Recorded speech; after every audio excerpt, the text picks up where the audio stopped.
What if your church told you that being righteous could make you whiter and straighter? And what if that messaging, subtle and direct, followed you into therapy rooms, church offices, and even the missionary training center, all trying to fix something that was never broken? Today, we talk with Sam Nieves, a conversion therapy survivor and trained therapist who pulls back the curtain on the deeply harmful practices within Mormonism that tried to erase his identity. This is one of the most powerful conversations we've ever had. Stay with us. This is a story you need to hear next on Mormonism Live.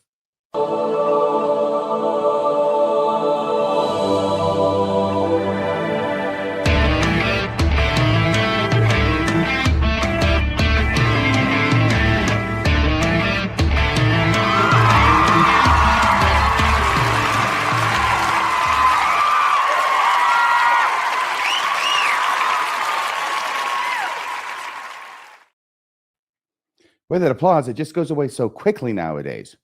It does. It because when the applause would play with our intro, it would also often sort of just be like a blur and people would complain. By having it all be in one media file, it plays more cleanly, but it does drone off, but it does end a little bit abruptly. It goes right off the Pacific shelf there. There you go. Right where the fault line is. Mr. Radio Free Mormon, how are you doing this evening? You know, it's really funny. I'm fine. Thank you for asking. I hope you're well. The funny thing is that I'm sitting here thinking that we have to do an introduction because we just got done with the intro music, because I'm not yet completely accustomed to this new and improved way that you suggested that we do things, and we are doing them, of having an introduction first, a lead-in, so to speak. What is that called? Is there a technical term for that, Bill? I don't know what the technical term is. I'm not really good with technical terms. You probably know that by now. But one of the things that happens with YouTube or any place, people will listen to 10 seconds and then they're like, I don't like this. I'm getting out of here. And we just want to sort of let the audience know what is the journey we're going to go on tonight. And I want to make it 5 seconds tops. Okay. That's my mission. All right. Let's I don't want people to have to waste 10 seconds of their lives. No, that's not. Well, we are here. It is March 26, 2025. You are watching Mormonism Live. I'm joined by the great Radio Free Mormon. And tonight, we're going to have a conversation. By the way, anything on your mind before we jump into the show tonight? No, not at all. It's an important subject, and I think we best get right to it. Yeah, let's do it. So let me change the background here and take that off. Bring Sam on. Sam Nieves, how are you doing tonight? I'm doing great. Thank you. Awesome. Glad to have you on. Let me make sure that we put your name up there. So I think this is a really crucial conversation tonight. I'm going to let you sort of take it away for a moment, because I know there's a little bit of a heads up you want to give the audience about some of the things we're going to talk about, and give them a chance to step away if this isn't healthy for them. And then we'll get a feel for who you are and have a conversation around this important topic. Thank you, Bill. Yeah, so hi, my name's Sam. I use he, they pronouns. I'm a survivor of conversion therapy, and I advocate online using this handle, Can't Pray Me Away. I'm super excited to be here and help educate and also heal our communities. And this is a pretty timely topic because the Supreme Court of the United States just accepted a challenge to some protections we have against conversion therapy, particularly Colorado's ban on conversion therapy. But I did want to give a trigger warning because my life story does contain mentions of sexual abuse and psychological torture. So if you're not having a good moment right now, pause, take a break, and then come back when you can. Excellent. And so folks, do take care of yourselves, but I do think this is important information, and I do hope that this will be beneficial. I told you before the show, if it's beneficial to one person, whether it's a believer who sort of needs to understand what the church has done in its past and maybe even sort of in its present. And also, if there are young people out there who are sort of wrestling with who they are versus deferring to the church to be in charge of deciding who they are when their internal conscience is saying something else. And so I do think this conversation is crucial. I'm going to turn the slide here to this next one and let you get us started and tell us about your childhood, anything else you want to say too before you jump into it. Take us into your childhood and help us sort of understand some of these early formative moments and the wrestle that's kind of going on with just a young Sam. Yeah, thank you. And since you did say if there's anything else I wanted to mention, if anyone's curious about my credentials, I did go through conversion therapy myself in 2003 through 2003 to 2005. And I did leave the Mormon Church in 2006. I am currently in Seattle. I'm married with my husband for the last 14 years. And I got a bachelor's in cognitive psych. So I also do have clinical training as a marriage and family therapist. I do not practice right now. So it is something that I've not just experienced, but I've also studied. How old were you when you were going through the CT, Sam? Ooh, thank you for calling it CT. Someone knows the terms. I was... Well, it's either that or Connecticut. I would have been about 21. Yeah, I think 21. I know the years, but I have to like do the math to figure it out. So about 21 to 23 is the age range. It was right after my mission. Okay. Were you going to say something about this book? Because before you go to the next slide, I've got a confession to make, but please go ahead. Well, yeah, this book is that you see on the right-hand side is actually how I learned how to read. I was raised as a Mormon in Provo, Utah. My mom is from Puerto Rico. That's what that flag is at the top left. And then below it is Mexico. That's what my biological father is from. They met at Provo High and then created me. And so that meant that my mom became this unwed teen mom, the pariah of the 1980s that Reagan absolutely did not like. But that because of that, that meant my mom had this huge, immense pressure to become the model minority. And that definitely fed into me in Provo, Utah during the 1980s. And so these pictures are pictures of me when I was about 7, when my bullying started for being brown. And I think it's interesting that when I found those pictures, I found this little nugget of me reading this little Book of Mormon reader. Right? Oh, it is. It's right here on the floor, isn't it? Yeah. And it's kind of sad because right there. This is how I was learning my religion. This is how I was learning how to read. And right even here, at the time that I'm being bullied for my brown skin, I am taught, hey, guess what? It actually appears that your brown skin is a curse on your ancestors. And as a Latino, I was told, like, you are a Lamanite. This is your own history. And here I was reading about it. And then when my bullying intensified and said, hey, Mom, why are they calling me the N-word? She believed me and was like, hey, actually, we're not Black, we're Puerto Rican. So when they racially profile you incorrectly, just know that they're wrong. You know, that you're actually Puerto Rican. They're calling you the wrong racial slur. Exactly. And that kind of helped, right? Even though they would say like lazy Mexican and a bunch of other things, which I am Mexican, but my mom was able to be like, hey, just ignore that because you're more Puerto Rican, right? And that's kind of where my pride was. And so that's kind of how I ignored that racial stigma. But because of what I was being taught, and because of the bullying, I used to look in the mirror as a kid and wonder if people could tell that I was more righteous, because it kind of looks like I'm whiter today, right? But then I also knew I needed to avoid the sun, but I didn't know, am I darker today because I accidentally got too much sun, or am I darker because I wasn't righteous enough? And it was always weird for me because I never really knew which it was. Right. And so that idea of you're broken for something fundamental about you was created through the Mormon Church and through this Mormon reader. Yeah, I want to stop here because I think this is an important part of the conversation. First off, these books are written for kids. It's a very low reading level, right? It's made for sort of a young reader.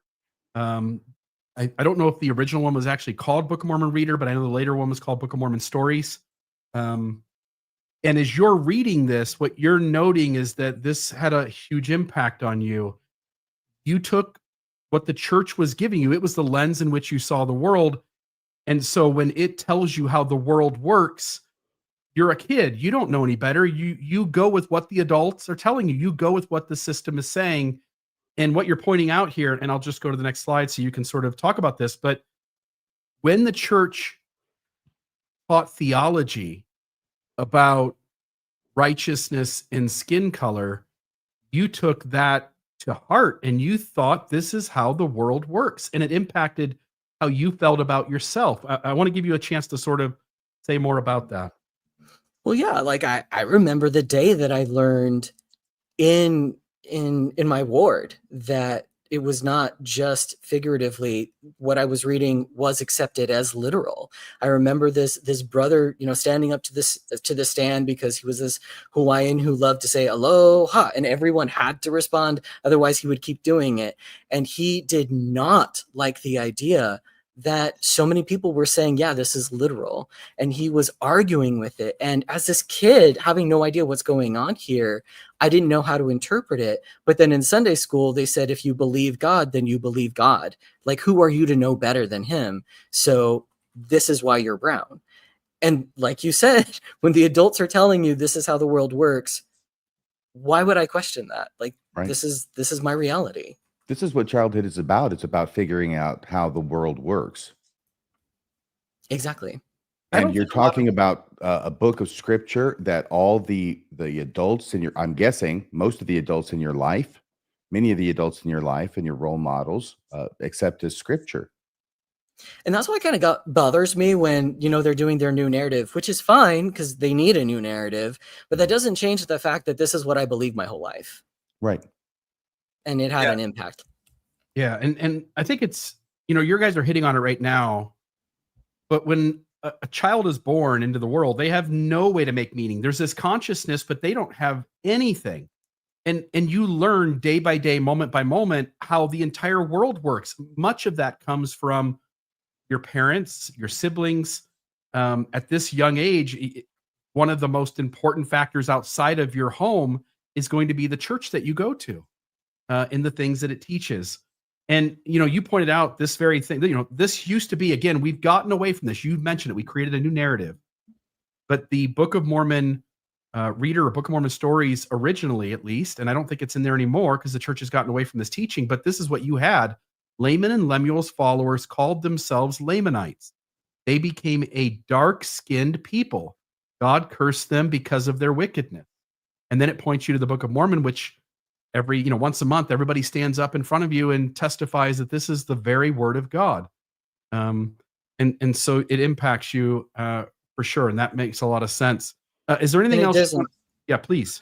Well, yeah. And it didn't matter that my reading was atrocious because I had a cassette tape that read it to me with music in the background to help it be more engaging.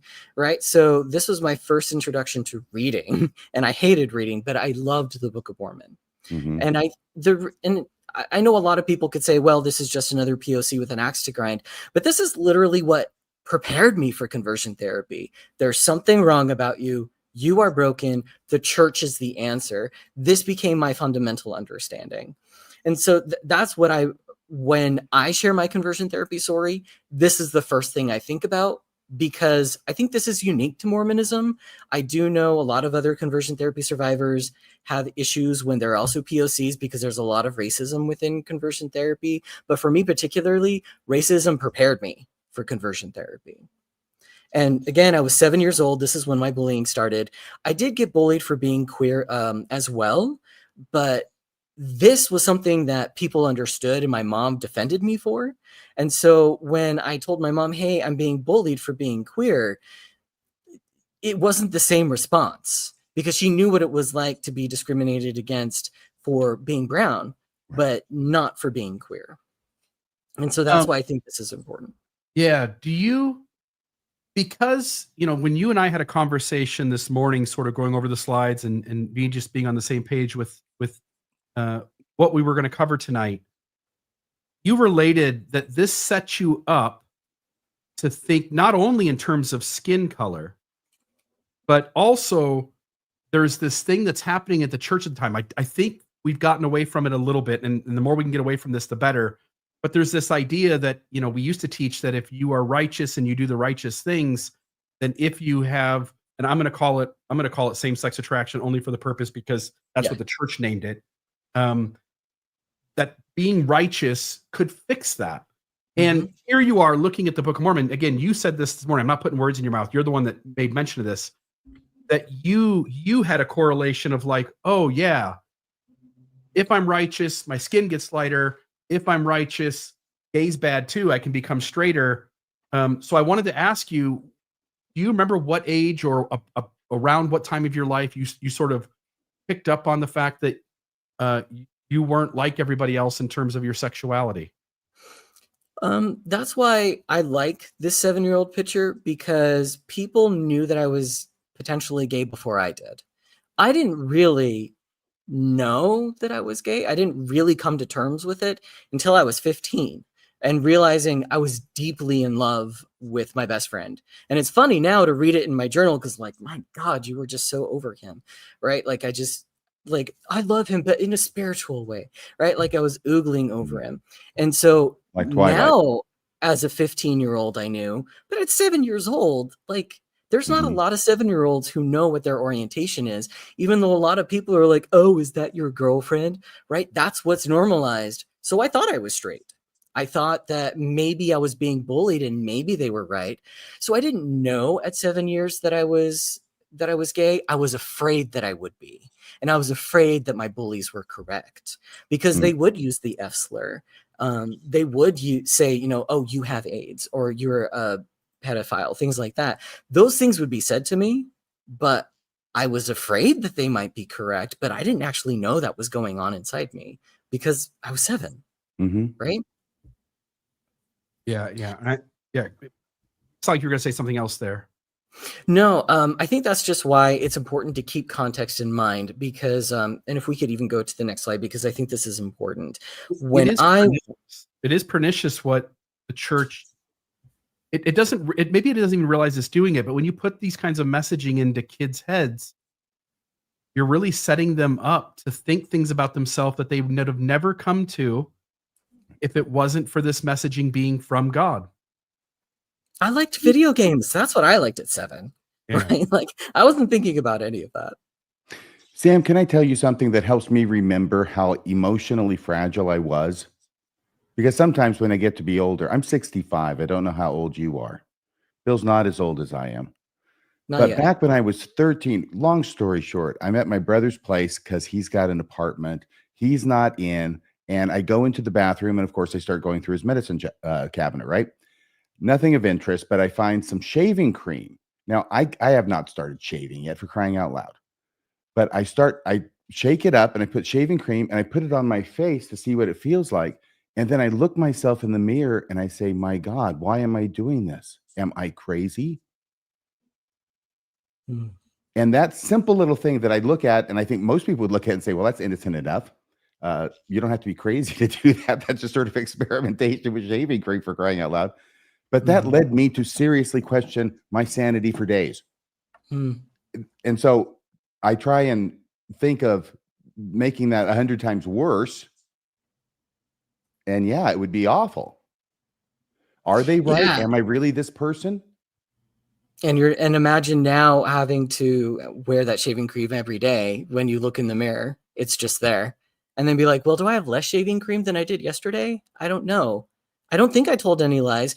Oh, maybe I did. Maybe that's why my skin color is a little darker. When in Mm, reality, I just got more sun. That's mhm. really all it is. And it doesn't have to be bad. Yeah. Yeah. Okay, I'm gonna move to the next slide because I think you said something about the next thing you wanted to say sort of goes there.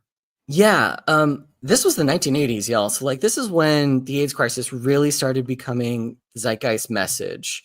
And before we get into like some of the tropes about conversion therapy, I did want to do just a teeny bit of psychoeducation. There's something called your ACEs, your adverse childhood events. It's kind of like your BMI for your weight. You know how like BMI, it's got problems, but generally it kind of is a measurement for your weight and for your health. Your ACEs are like that for your exposure to trauma. And so if your therapist knows what your ACE score is, it can kind of give them an idea of what they're working with. And the majority of people in the United States have an ACE score lower than mine, 3 or below. That's the majority of Americans. Mine is a 4. And the reason that's important What is is the scale, because Sam? it's up to 10. It's Up a, to a 10. Okay. series of 10 questions. Thank you. Yeah. And a lot of people in conversion therapy or even just general think that you're gay because of trauma. You had a bad family. That's why you're gay. Right. But if you look at this research, you find it's actually the other way around. The more trauma you have in your family, it's not the more likely you are to be gay, it's the more likely being gay is a problem, and they send you to conversion therapy. So if you were to take someone who's queer, have a 0 ACE score, and they come out, there's a good chance that they won't be sent to conversion therapy. But if you take that chance and take my number, which is 4, and multiply it by 100, I am 100 times more at risk of being sent to conversion therapy because of the problems that I had in my family, because, you know, we had struggled, right? And imagine just the things that I described already, and that's a lot of burden. And so I think that's important to remember in the back of your head. People think we're gay because of trauma. It's the other way around. Things become issues because we're gay and have trauma.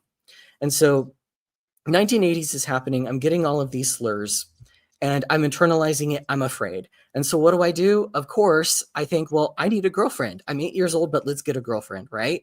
Right. She dumped me. And of course, like a straight person would do, I was devastated that she dumped me. So I put in my Celine Dion and my Gloria Estefan songs and I poured out my heart. And I was so sad because that's like super straight. And I know like all straight guys do that when your girlfriend dumps you. But I do that. And time moves on and puberty hits and things are a little bit different.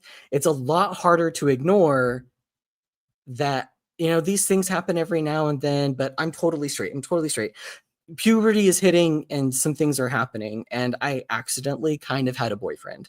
I was 13 years old, had a boyfriend sleepover, but then that's the same age when you get the Aaronic priesthood. And so even early on at the age of 13, I'm already kind of having my double life of lies that I'm kind of forced into, because I still think I'm straight, but I have this boyfriend on the weekends, but I'm supposed to be in church being a good Mormon boy. And it really forced me to make a choice. Like, your boyfriend is there on the weekends, but your Heavenly Father can be there always. And the bullying was still there. So I chose God. And I really did at that time think, you know, this is just a phase. This is behind me. This is just something I did, but I can repent and move on. So at the age of 13, I dedicated myself to the church. This was my way to get rid of being gay and my way to get rid of being brown. And this really pushed me along the idea of being scrupulous and being orthodox, because I absolutely needed to forget that I was brown, and I absolutely needed to forget that I was having, you know, queer feelings, but they were still there all the time. And so that's what was happening for me that led me to become an adult as a Mormon. And this is when my conversion therapy officially starts as a story. It is a strange thing. I just want to note this. At any given moment in time, the church has a set of beliefs which will be entirely different from any later moment in time or earlier moment in time. The church has changed so many things, even in the last decade, which we talk about all the time on this show, that the rules by which you're feeling pushed to be what the church wants you to be, rather than what your internal self is sort of shouting that you are. I just want to note to the audience that we're in Mormonism, and I think in lots of different religions, but in Mormonism, because we're talking about it specifically, at any given moment, you're measuring yourself based on what Mormonism says about itself at that moment. And then for it to change later, I mean, there are folks out there that go, you know, let this subject go, guys. Mormonism it's fixed some of these things. It's getting better. Who are you guys to keep poking at it?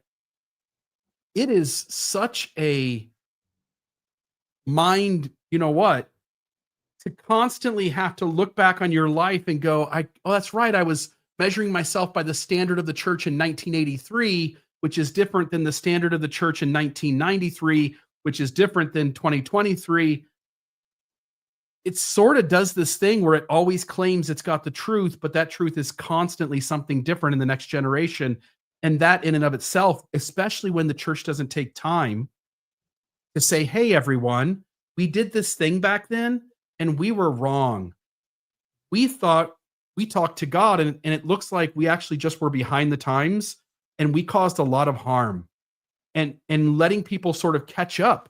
But because they're so deflective, obfuscating away from it, distancing themselves away from being accountable to that, it never gives anybody a chance to sort of get their ground again. And I just want to note that to the audience as you're talking about that.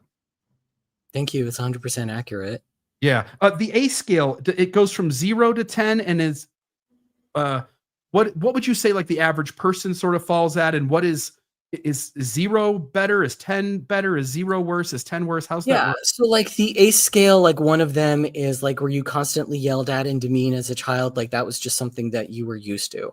Another question is like, did you see your parent get beat or constantly come home drunk? Right. So it's these things where it's like generally understood if you had this happen to you as a child, that's going to leave a lasting impact on you so that you relate to humans in a different way. And it's going to create PTSD simply because of your childhood. And so I think when I looked at it this morning, I think it was like 20% of the population has 0 for their ACE score. But if you look at all of the numbers, over 50% of the population are 3 or under. So the majority of people are below me and have 3, 2, 1, or 0 for their ACE score. And so if you're a therapist and someone comes in with a 6, I'm going to be doing a lot of trauma-informed therapy at the get-go, nonstop, consistently, because that's something they will have to deal with. Anything else you want to say about this slide here?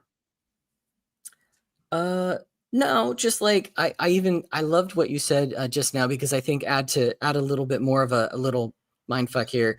Because of the bullying and misinformation that I had during the AIDS crisis, and because I had a boyfriend at 13, until I came out and got my first test as an adult at 24, I wasn't sure whether I had the HIV virus or not, because I kind of believed that was God's punishment on me. Like, so even before anything happened, it was a concern for me because I did not know, because that's what the bullies said, and because so many people said this was God's punishment on queer people like me. And that made a lasting impact. And I hope that like people can sit with that and imagine what that would be like to have that type of messaging your entire life. So to continue on with the rest of my story, I went through the temple before the change in 2005. And I don't want to go too much into that particular aspect of it, because for me, the temple initiatory was traumatic. And I just want to ask people to ask yourself, Sam, as a thought exercise. Sam, I'm sorry. Could you tell our audience what specifically right. it is you mean by the change in 2005? Yeah. So in order to get your special Mormon underwear, you had to submit yourself naked with almost nothing covering you, a sheet, which was like The poncho, the white poncho. Yeah. It was not a very covering poncho. They called it a shield. A fabric sandwich board. That's a great way to, I've never described it that way, and I love it. And because of you were wearing that, then people would bless your naked body with oils and touch you in your parts, and say incantations and whatnot. And I know a lot of straight Mormons who laugh it off and say that was just weird. But I can tell you, for me, that was traumatic, especially as a deeply closeted man. And I hope that the straight people in the audience can do a thought experiment of imagine what it would be like for you if you had to be in a situation, like if you're a straight guy, imagine what it would have been like to be forced to be naked around a bunch of women, and women are touching you with oil, and you have to find some way to not have a instinctive physiological response that everyone will notice on the lower half of your body. Imagine how you can control that. Wow. And there's a reason why I was 40 minutes late to the endowment with my family, because I did not know what was going on. I did not have very good sex education. It was traumatic. And I feel like that's all I should have to say, because I feel like it's obvious what that impact was on me. No, And I've never considered it. And I'm considering it now for the first time. And I'm kind of shocked. Yeah, it was deeply uncomfortable. And I just want to show folks, this is actually not going to capture it. This looks like it has sleeves, but this is not, that's not what this was. So the shield had a place for your head to come through. And then it was fabric going down the front, fabric going down the back, but it was completely open underneath. You could reach in the side and you could touch all of someone. And you would sit in a chair and 2 different men, one would do oil, one would do water, would reach underneath the shield and put water and oil in various parts of your body, and keeping in mind that one of the areas that gets blessed is your breast, and one of the areas that gets blessed is your loins. And so there are grown men who reach underneath the shield and touch you very close to both of those areas, along with 5 or 6 other places. And again, temple prep doesn't get you ready for any of this. Nothing anyone said prepared you for what was going to happen to you. And you just are thrown into this ritual that is completely inappropriate, which is why they've changed it, by the way. Again, remember, God gave it in the beginning, and somehow God decides to change it all along the way. And when I think the more rational point of view is we never should have been doing any of the stuff we were doing in the beginning, and probably not doing the things we're even doing now. And I never had temple prep. So historically, you're taken from the modern world and thrown back like to the 1500s. Yeah. You know, it was so different than Sunday Mormonism. Yeah, it wasn't Sunday Mormonism. It was something very different. So we were going to talk, we talked about that so that you could talk about the change in 2005 to this initiatory rite. And I think it's important to note that, like, if you look at the research on hazing, very similar. It really makes it like, I thought I earned my heterosexuality by doing this. I thought, finally, I figured out a way to control what's going on down there. I just earned, I'm now going to be straight. I'm worthy. I can go on my mission. So I did go on my mission. But the problem is saying that I'm ready and then actually being in the MTC where now I have to shower with guys and I'm surrounded by men all the time. Again, it was a hit of reality of, you think you're ready, but now here, get ready to be bombarded by all these attractions all over again. Yes. So I found out there was a therapist on site, and I saw the therapist. And because of my journals, I realized this is a part of my story I had completely forgotten about. I've shut out the majority of what happened to me in conversion therapy and as a Mormon completely. And I've had to just read journals to find out what happened. And then I later remember. But I did see a therapist at the MTC. And at the time, I was using the spirit of discernment. I assumed they could read my mind. That's how I taught that's how I associated with my priesthood leaders. Right. And so when he struggled to figure out, like, why are you here? Like, what do you mean? Are you worthy? I had to tell him, yeah, I had a boyfriend at 13 and I don't know if I'm worthy to be here. And what I do, I don't remember much, but what I do remember is he said, you're not gay, you're safe to serve. Because what I had just told him in response to his question, well, how do you feel about what you did when you were 13? I said, I'm disgusted and it makes me want to throw up because I hated myself so much. Mm-hmm. And that was his, oh, well, then you're not gay. So there you go. And even if his intent was good, like, let's say, he didn't believe in conversion therapy, even if his intent was pure, the impact of what he did in that moment was tantamount to conversion therapy, because he was telling me I'm something I'm not. And he was not acknowledging my truth or being curious about it or exploring it at all. So I consider this my first conversion therapy adjacent therapy moment. Yeah, unfortunately, I think in his position there working for the old MTC, he saw you as a problem to be solved as quickly as possible. Exactly. And other things may have happened, but I just don't remember. And this was 2003 when I went, 2002 rather. So I go to Texas, I serve my mission, but I got sent home early because a year and a half in, I had a form of sexual assault. It is difficult to talk about, kind of like the initiatory. And so all I really think that I need to say about it is that I repeatedly said no. And even though I repeatedly said no, and it was indecent exposure and attempts to try to get me to touch his body, and I could hear what he was doing very loudly, even though I was following the law of chastity, because a part of me was attracted to him, we just had an amazing discussion. Like, this was still word for word discussions, right? And I felt like there was the spirit there. So I really was admiring this guy. And then he does this horrible thing. And so I'm like attracted to him, which makes it even worse.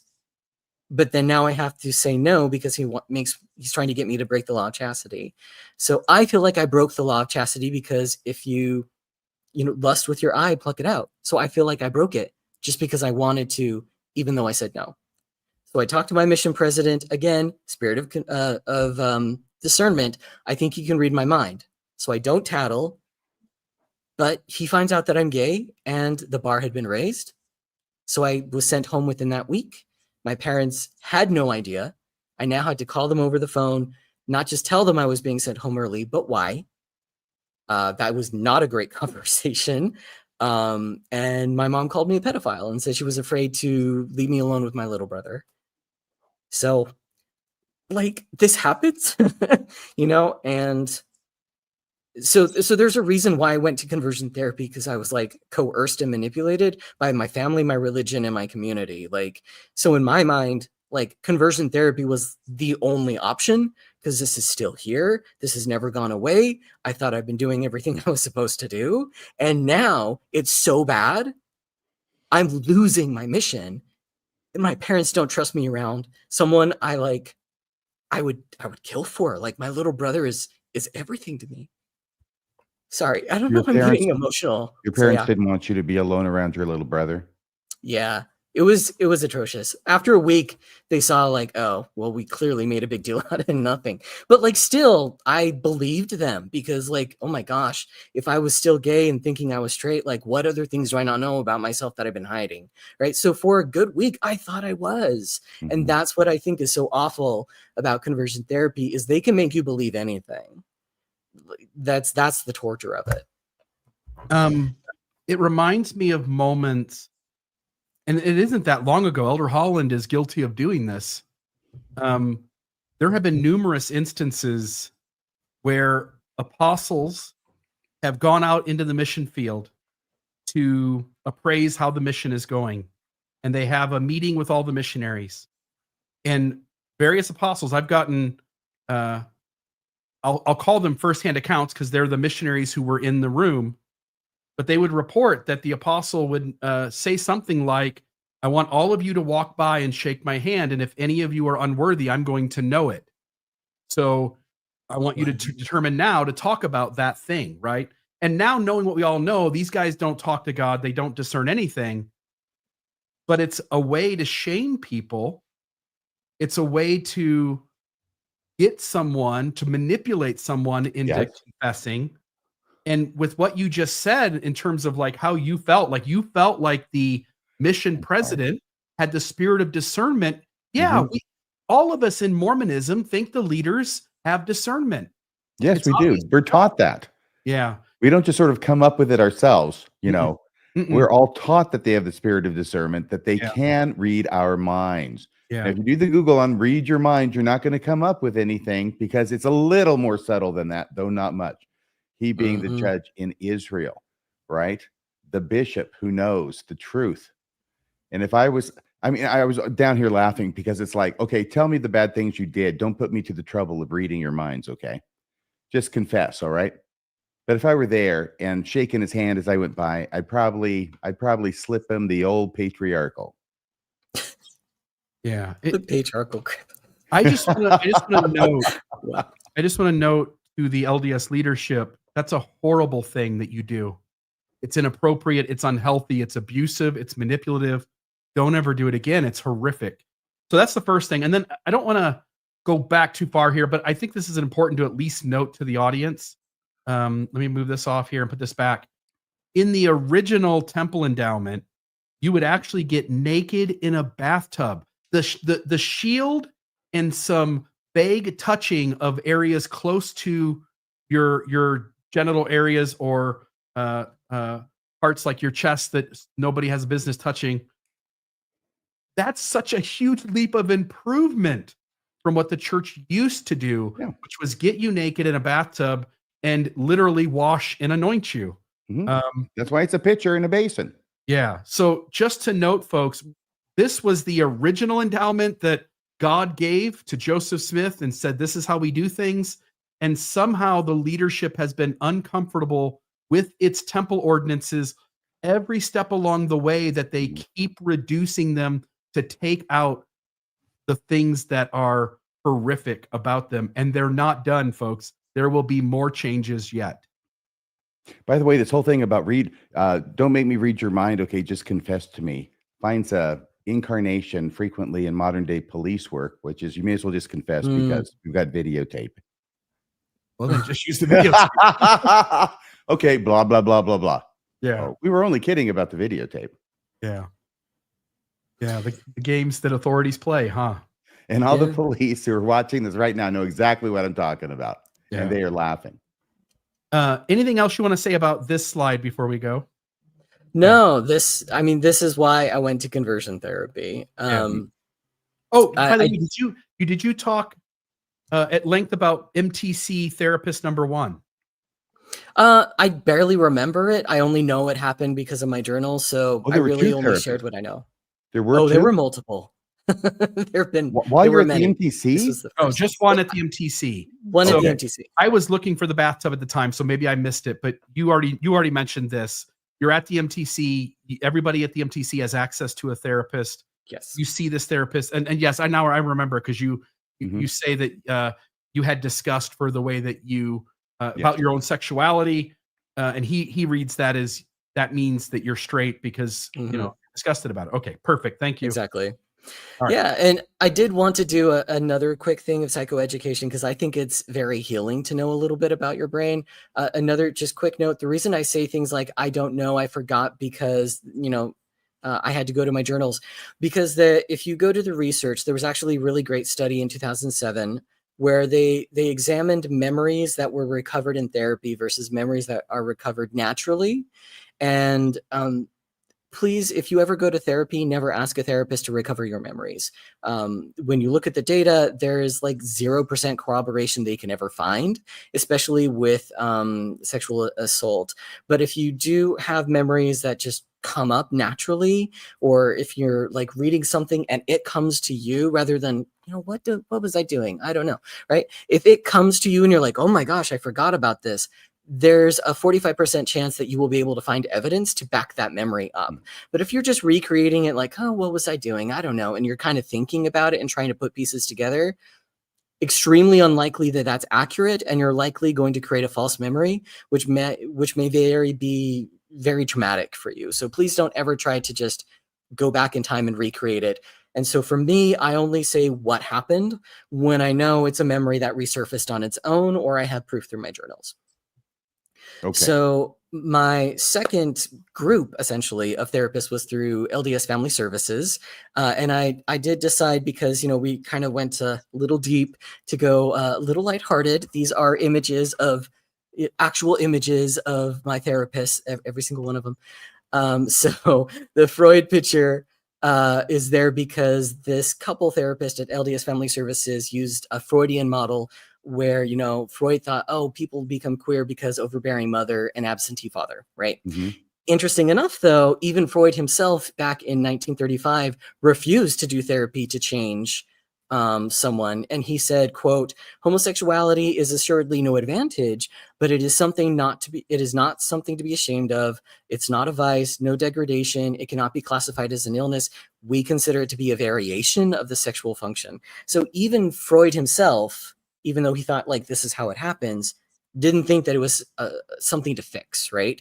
And so when, unfortunately though, my family very much fit the mold. My mom is very much a Puerto Rican raised in the Bronx, so you do not tell that woman that she's wrong. And so my poor stepdad would just be very quiet in therapy. My mom would be yelling. And so now we fit the mold of like overbearing mother, very quiet father. And so they thought the way to fix me being gay in family therapy was by me just being yelled at by my mom and trying to, change the family dynamic. And that's what I remember about that. So did they want your dad to start yelling at you? I don't remember. I just know it was extremely uncomfortable. I don't know if these guys got this from Freud, and they certainly might have, but that's exactly the same kind of stuff that Spencer Kimball was saying back in the 1970s. And that got included in the church leadership manual with the date of publication of 1980 about homosexuality. Exactly. Yeah. And it was not comfortable. I did not see me changing in this environment. So I begged my mom, please let me have a different therapist, one that I can have myself. Because I thought therapy was really just confessing until you confess the right sins and then you were actually healed and then God could make you straight. And so I wanted my own therapist because I wasn't comfortable saying, hey, mom, this is what I did with my 13-year-old, like in, when I was a 13-year-old with my boyfriend at the time. I didn't feel comfortable confessing that. You're sharing okay, is this a couple therapist or just one therapist and you and your mom are both going? So it was a male and female therapist. Yes. And then my mom, me, and my dad, my So stepdad. this is family therapy. Yeah, it was family therapy. That's why, according to that model, why I was gay, because my mom was too overbearing. And so they needed to change that family dynamic. Okay. And so that But was I can see why you wouldn't want to talk about that other thing in front of your mom and dad. No, absolutely not. I was so ashamed and I didn't want them to know. They didn't even know I was gay, even though like so many of us knew. But anyway, that's neither here nor there. And so when I find finish what you want to say about therapist number 2 here. But before you go to therapist number 3, I want to say something. But please finish your thought. Oh, I was going to go to 3. Okay. Have at it. I just want to know, you and I were talking this morning, and I just want to note to the audience, because maybe this will help people sort of pull some things apart that they thought were a certain way, but actually weren't. So the way LDS Family Services works, at least out in the mission field for sure, I don't know if Utah does it different or like Idaho, where there's a huge concentration of Mormons. But in the Cleveland, Ohio stake, there would be somewhere in the stake would be a therapist that was LDS. And again, you have enough people around, there's almost always someone. It's not a very large group. So maybe there's 1, maybe there's 2 or 3.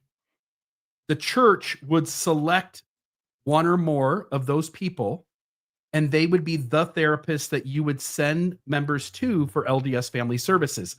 Some folks going to LDS Family Services, you might think, oh, that therapist works for the church. They don't. They're almost always Mormon, and they always agree with the church that they will represent the church's belief system to the clients. And as you go out and visit a therapist with LDS Family Services, you might have a therapist who sort of knows the church has some unhealthy perspectives, and they might be a little closer to what like healthy therapists, how they would base their modalities. You also might get someone who's just lock in step with the church, and it would be to some degree maybe a mixed experience. But I think it's at least important to note to the audience that they didn't work for the church. The church just agreed, like, this is the person we're going to send our people to. We're going to pay you to do this. But you agree that you're going to represent the church's stance on things as you meet with them.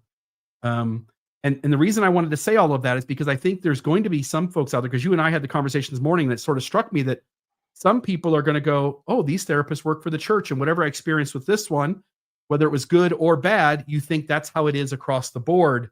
And that's not the case. It is going to be different from therapist to therapist because they're independent therapists who agree to take on LDS client per the church's agreement with them. Yeah, 100%. Anyway, yep. Yeah, and that also underscores the fact that like I was unwilling to see a therapist who wasn't Mormon because I didn't want them to go, say, oh, being gay is okay. Like I couldn't handle the idea of having, a woke therapist who was saying there's nothing to change here, because then what am I supposed to do because I'm Mormon and I was literally sent home from my mission because this is still a problem that I've never been able to beat. So I finally saw Gary, and he was my 3rd therapist. Just you and now. Yeah, just me finally. And he gave me this Beck depression scale, which is very memorable for me because, as Mormons, we're supposed to always be happy, right? And so here's this depression scale. And of course, I'm happy. I'm a happy Mormon. And I didn't really seem very depressed. And so when he looked at it, he's like, this is easy. In 6 months, you'll be fine. Because he was seeing it from the depression scale of, oh, if you look at the research, 6 months of CBT, your depression will be so much better. But what I heard was you won't be gay in 6 months.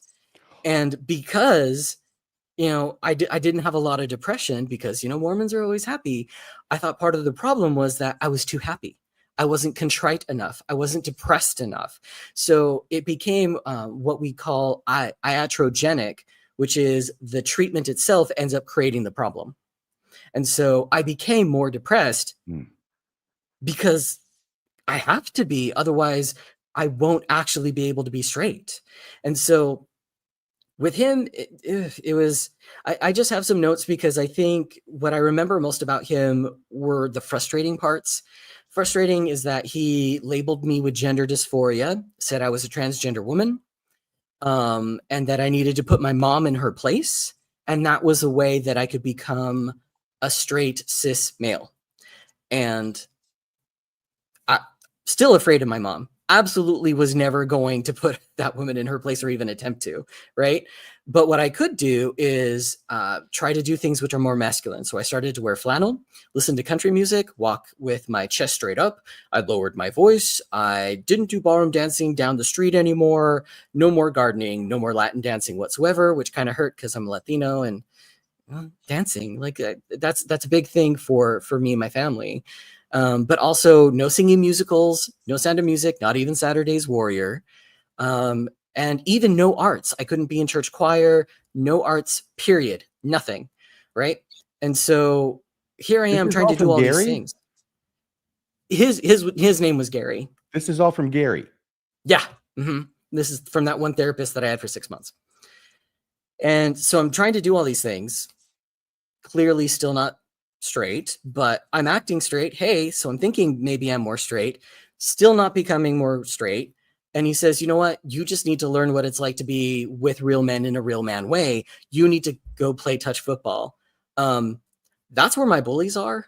So I couldn't do that. Plus, I had a very negative experience on my mission with you need shirts to and fit skins. in and hang around with the guys who have tormented you since you were 7 years old. That's what'll fix the problem. No wonder that's when I stopped going to therapy. And you said this was not an LDS therapist this time. No, he was. Every single therapist I saw, they were all Mormon. I would not accept a non-Mormon therapist. Plus, it was like Utah, so there was a good chance they were all going to be Mormon. I moved on with Gary. I could not do that, and I felt horrible because, again, all these little things that I'm not doing perfectly, these are the reasons I've never been able to reach that heterosexual state. I keep shooting myself in the foot because I didn't do what he told me to. And if I finally did all these hard things, maybe that's what I needed to do. But I go to BYU, and for the record, Mike has come out since and said, I'm sorry, what I did was wrong. He has publicly denounced his practice of conversion therapy that he did at BYU.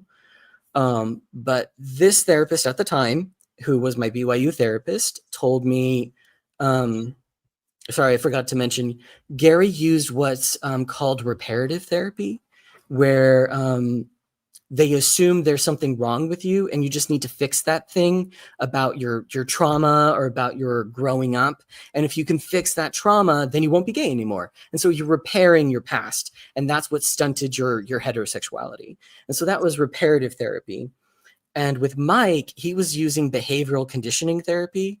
And so for that, so if you think of, like, Pavlovian dogs, like you ring a bell, then the dogs salivate. That's what he was thinking, some type of classical reconditioning. And that's where electroshock therapy comes into play. You just have to, recondition someone's responses. It was on the table for me, but I did not accept electroshock therapy. I heard horror stories, so I was fortunately warned about that. But for me, he said, I want you to go buy a Playboy and find a way to pleasure yourself. Mind you, I'm at BYU and I'm attending the Provo Temple sessions weekly as part of my conversion therapy. And I was not okay with that. And that's when I stopped with Mike. And that's when I started looking for support groups like Evergreen, which we'll get into later. But I just want to say that, like, the tagline says therapist gone wild, because even though a lot of what they were doing is standard for, like, every conversion survivor I talk to, like, this is status quo stuff. This is nothing new for us. This is pretty normal stuff. But it's wild. Like, this should not be happening. None of this should have happened. And this is ridiculous what these things what these therapists said. And I just want to point that out, that it was wild, regardless of what standards they were using. And at the end of all this is when my psychosomatic symptoms started coming up. Are you familiar with the term psychosomatic? Imagining you're ill when you're not really. Go Yeah, ahead. I'll just say What? Did I that's get that horribly wrong? yeah, I'm you sorry. did. Which What am I is thinking of? there's what you're presenting is sort of that it's made up, and it's not made up. You're actually experiencing real symptoms. Folks Is there can a have disease? That's what I want to know. folks can have chronic illnesses, chronic pain. While there isn't an actual physical thing that happened that caused it, or an actual illness in the body, your body is presenting real things. Again, I don't. Maybe you're saying that's what I said. I don't. That's exactly this. I'm doing my Marcel Marceau. You are interpreting my mime Sam, beautifully. yeah, Sam. That's Neither exactly Sam or, it. No, neither Sam or I Thank like you, the way you Triumph. said it. So And the Sam, prince go not ahead. used to wearing that face more. very often. Let me tell you that. So this is when my searing headache started resurfacing in a very particular way. So if it doesn't happen that much anymore, but every now and then, if I tell a new part of my story that I haven't gotten very used to telling, I will have those that particular headache come back, and I'll be like, "Oh, I've gone a little too far. Let's step back a little bit." So I had some searing headaches start just persistently being there. I couldn't cry. I had low affect. It was difficult to have any emotions. I started experiencing dissociative identity disorder. For people who aren't aware, that's multiple personalities. My memory was going down. I had poor memory. My grades were failing. Was nearly losing my job repeatedly, failing at my job, and I was having huge wild mood swings. So a lot was happening, and this was just talk therapy. So, like, if anyone says like, "Well, it wasn't electroshock therapy, it wasn't that big of a deal," I was becoming psychotic. Right. And when therapists are telling you this is what you need to do to become straight, and you're trying to do everything you can and it's not happening, who is left to blame? You're the reason that you aren't straight yet. So clearly you need to feel worse about this. And so I sought out Evergreen. I do want to almost kind of like put a pin in my story, because I do want to give some history on Evergreen. They have merged into North Star. Evergreen started back in 1989, and they unofficially had the backing of the Mormon Church. Even though general authorities would go there, they were allowed to go in church headquarters for their meetings. LDS Family Services were constantly sending referrals there. They had associations with the church, even though unofficially they couldn't. And there was a huge demand for this. There's a resource that I found that says during the time that I was there in Evergreen, they were getting 150 monthly emails asking for help. I'm gay and I don't know what to do. And 40% of those emails were from married men who were gay. So there was a huge demand. And this social group who was treating us like sex addicts using the AA model was there to support us. So, I'd go there. Hey, I'm Sam. I struggle with same-sex attraction disorder. I'm an addict. Even though I'm not dating, I'm perfectly chaste, I'm not doing anything wrong. For all intents purposes, I'm not gay, but I guess I am, right? And that's a problem. So it's like treating an addict without an addiction, but telling them they have an addiction. And that's what Evergreen was. But I also, at the same time, finally started to see men just like me.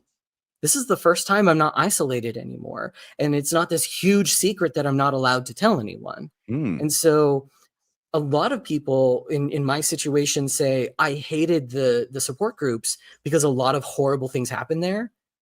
But at the same time, that's when I started finding my people. So it's this very complex situation. And Nothing I also horrible happened to you, I hope. Just trauma, right?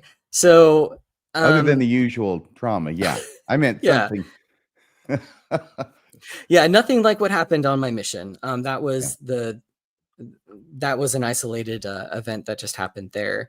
But in Evergreen, people would share stories, and I started to see what my future would be like.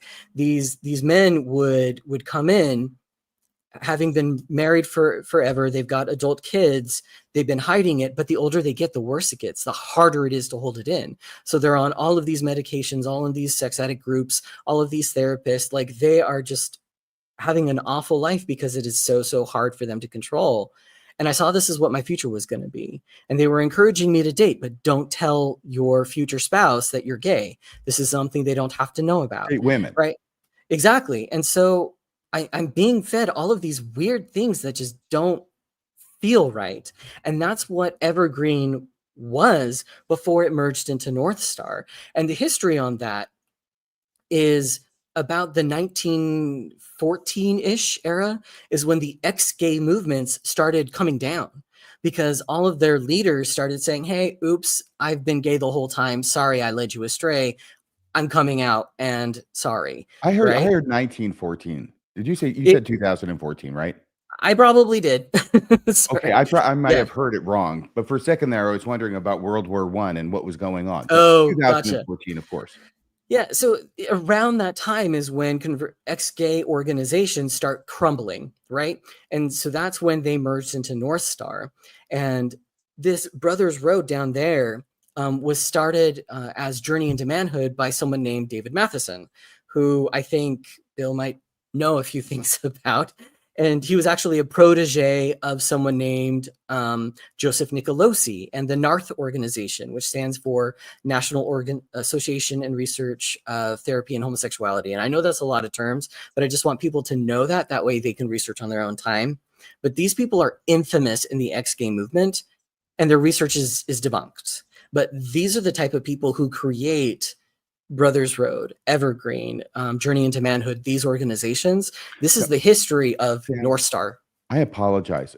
When you say ex-gay movement, are you talking about people who were gay but feel like they've successfully completed conversion therapy? That's what conversion therapy is. It's an ex-gay movement where we're proclaiming to the world, hey, I used to be gay, but now I'm not, through Jesus. Are there a lot of people? Forgive me for asking, not my world. Are there a lot of people like that? Oh, absolutely. And the ex-gay movement had a really huge downfall in that era of 2014 because all of their leaders started telling the truth. And see, I heard about some of those, but not really knowing who they were and realizing it was very controversial. Yep. But thinking this is probably all of the individuals there are in the church who are setting themselves forward as having successfully converted. Are there still more who are saying that they've successfully converted? Yeah. And Dave Matheson didn't come out until 2019. And these ex-gay movements are having a resurgence. That's why there's these arguments in Florida about conversion therapy bans. The ex-gay movement is having a resurgence because what these organizations do is they rebrand, just like Evergreen did. Now they merge with North Star, right? So there's a clear history of this. And so that's really what I wanted to focus on for the history of Journey into Manhood, Evergreen, North Star. When people say we're not practicing conversion therapy anymore, look at their history, because you can claim you're not doing conversion therapy all you want. Well, when I look at your resource materials, when I look at your history, it's the same thing. It's the same rhetoric. It's the same stories. Now you switched it from, well, we now know we can't convert you, but let's do reparative therapy. Now they can't say reparative therapy anymore because people learned what they're doing. So now they call it reintegrative therapy or context therapy. They have to keep rebranding because they keep getting sued, and they have to keep changing their narrative. So Sam, it's the same. Would it be correct to say, and I don't know, so you tell me, would it be correct to say that these organizations and this kind of conversion therapy is being financed and promoted primarily by conservative Christian organizations? Yeah, 80% of conversion therapy, when you look at the research, is religiously based. It's overwhelmingly religious. Who's the other 20% that cares about this? My personal opinion, I'll believe it when I see it, and I've never seen it. But according to the research, about 20% does have it. I assume it's for social cultural reasons. Maybe they grew up in a culture where it's not accepted to be queer and you need to toe the line. That's my assumption. But I've never personally met a survivor who did not have some type of religious background or reason why they went into it. They have to have a reason for thinking this needs to be changed. Exactly. It's homophobia. Yeah. When you had mentioned Brothers Road earlier, you mentioned a person's name and said I might know something about them. Now, you and I talked again earlier before the show. I think either the next slide or the one after that, there's someone on there that I know just from a distance, but I know some stories. But I didn't know the person you mentioned in connection with Brothers Road. I think you said Got Dave it. Jackson maybe, but I don't know anything about him. Yeah, there's another name. Oh, Ty Mansfield. That's who it was. Yes. Ty Mansfield wrote the book that I read called Journey in Quiet Desperation. That's what it is. It's the book that basically says, I don't need a man in my life. I have Jesus. And I just want to know, I want to put a comment up here on the screen because this is something that you and I were noting as we were talking about these experiences. Elofan 45 says, aren't many of these camps just an excuse for the leaders to have half-naked cuddles? And sadly, I've heard so many stories. I won't name names, but I've heard so many stories about the folks who head up these groups that this is their way to have access to their gay sexuality, which is to manipulate the gay men coming to be fixed. And by sort of manipulating them, that the treatment is to let's all get together, let's take our clothes off or take most of our clothes off and let's cuddle naked and hold each other. And that's going to fix things. And appropriate male touch is what they call it. Yeah. And what it really seems like is a way for gay leaders claiming to be straight to still get in connection with their gay sexuality. Still happens. Did happen. Yes. Last contact, I reached out to a survivor who did participate in North Star, and he did tell me those things were still offered and mentioned. Journey into Manhood is a program that Brothers Road offers. It's psychodrama, again, assuming that you're gay because of trauma. And so if you do drama therapy, then we can heal that trauma. But all it is really just enacting those things. I know a friend who was deeply harmed by that. He saw someone have to now reenact his rape. Like it's not great stuff, and they're still practicing. Before I move on to the slide on the right, I'm just curious if you have any questions or any other things that have been floating in the air. I do want to say one more thing, which is Gordon B. Hinckley is the very first LDS leader, and he mentions it one-off somewhere. It never gets mentioned again for another, 10 years. But he's the first LDS leader who said, and he doesn't say it this way, I'll say it this way. We used to teach before me that getting married in a mixed orientation marriage will lead to the gay person getting fixed. That was the church's past stance. Gordon B. Hinckley comes along and goes, we no longer recommend that. It is not in the best interest of the people involved. And it's so, I just want to note for people, it's only, the 1990s where the church even begins to reconsider its past views around homosexuality. And up until that moment, and sort of subtly even after, but before that moment, very heavy, it encouraged gay men and women to go ahead and get married to someone of the opposite gender, and it will all work out. And so you had mentioned something earlier that connected to that, and I just wanted to lay out sort of some of the history with that in terms of President Hinckley, at least beginning to part ways with the old way of looking at things. Yeah, you just reminded me of a meeting I had with conversion therapy survivors where all of us were nodding our heads, where they said, yeah, they told us to just try out a woman, just use her, see if you can like it. Yeah. Right. So yeah, that's definitely a thought process that exists in the space. And I would love to mention that David Archuleta came out saying, yeah, they told me to marry a woman. So you can change the policy on a document in a bishop's handbook. That is not going to stop the practice from happening. That is not going to stop the rhetoric from being shared person to person. And they'll be like, oh, right, we technically don't do that. Okay, but you really need to do this, right? Because that's what they've always been taught. So that's what they'll do. Yeah. I wanted to give you an exercise on what it was like for me in conversion therapy with my last conversion therapist named Jeff Robinson, who is still practicing. I want to ask you, when you hear the term Rudolph the Red-Nosed, what is the first thing that pops into your mind? In the chat, or both of you, Rudolph the Red-Nosed, what's the first thing you think? Reindeer. Why do you think it's reindeer? Because that's the song. Exactly. And so if I was Jeff Robinson, I would say, see, that's the thing. You have sung that song so many times, you immediately know how to say reindeer as a response to this Rudolph the Red-Nosed Reindeer song because you've sung it so much. So really, you're just gay because you've taught yourself how to think those thoughts. You've had them over and over and over again. So what we need to do in therapy with you is just change the song. Let's start singing Rudolph the Red-Nosed Buffalo. And yeah, it's going to be a little gross at first. It might be weird. You might feel uncomfortable about it because like, oh, women are gross. I don't like it, but that's fine. Just keep singing the Rudolph the Red-Nosed Buffalo song. And eventually you'll be married and it will be fine, right? It'll just be fine. But the thing is I had heard that before. I think the comparison is a bit wanting. Right. And you're essentially saying women are so disgusting. It's like being intimate with a buffalo. That's not a great image, even though like that gives me the same ick feeling. Yeah, I mean, right. reindeer That's are great to be super with. demeaning. Yes. Ugh. Right.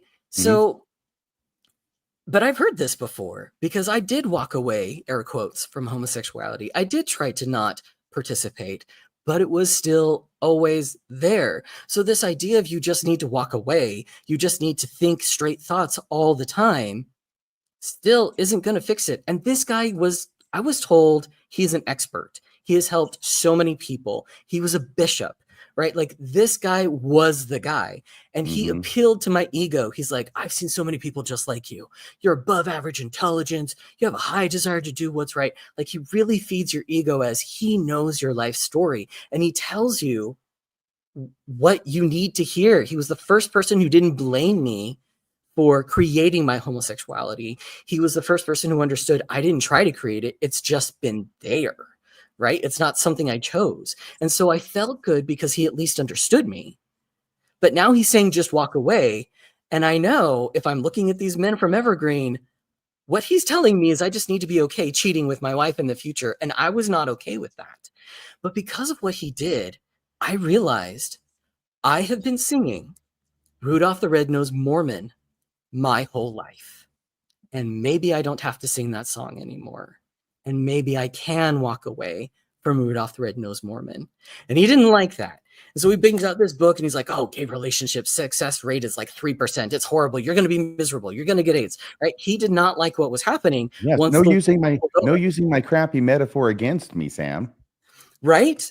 But that's really when things started crumbling and I knew I was miserable. I knew I had done everything. And if this guy who's the expert is telling me it's literally always going to be there, you just need to accept that, then I figured, fine, maybe let's figure out what it is. The atonement will always be there. And if I have to repent, I'll repent. And that's how I left.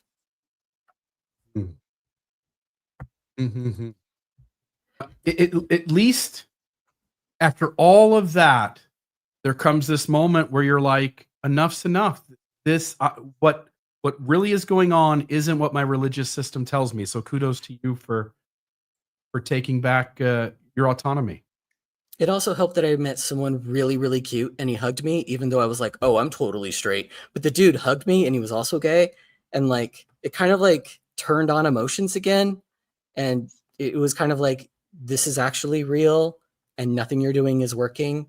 So why don't you pursue what an actual loving relationship might feel like? And then if it's really wrong, the Spirit of Christ will tell you and you'll know you're miserable, right? Because the narrative is always you'll be miserable. Wickedness never was happiness, right? But I was miserable.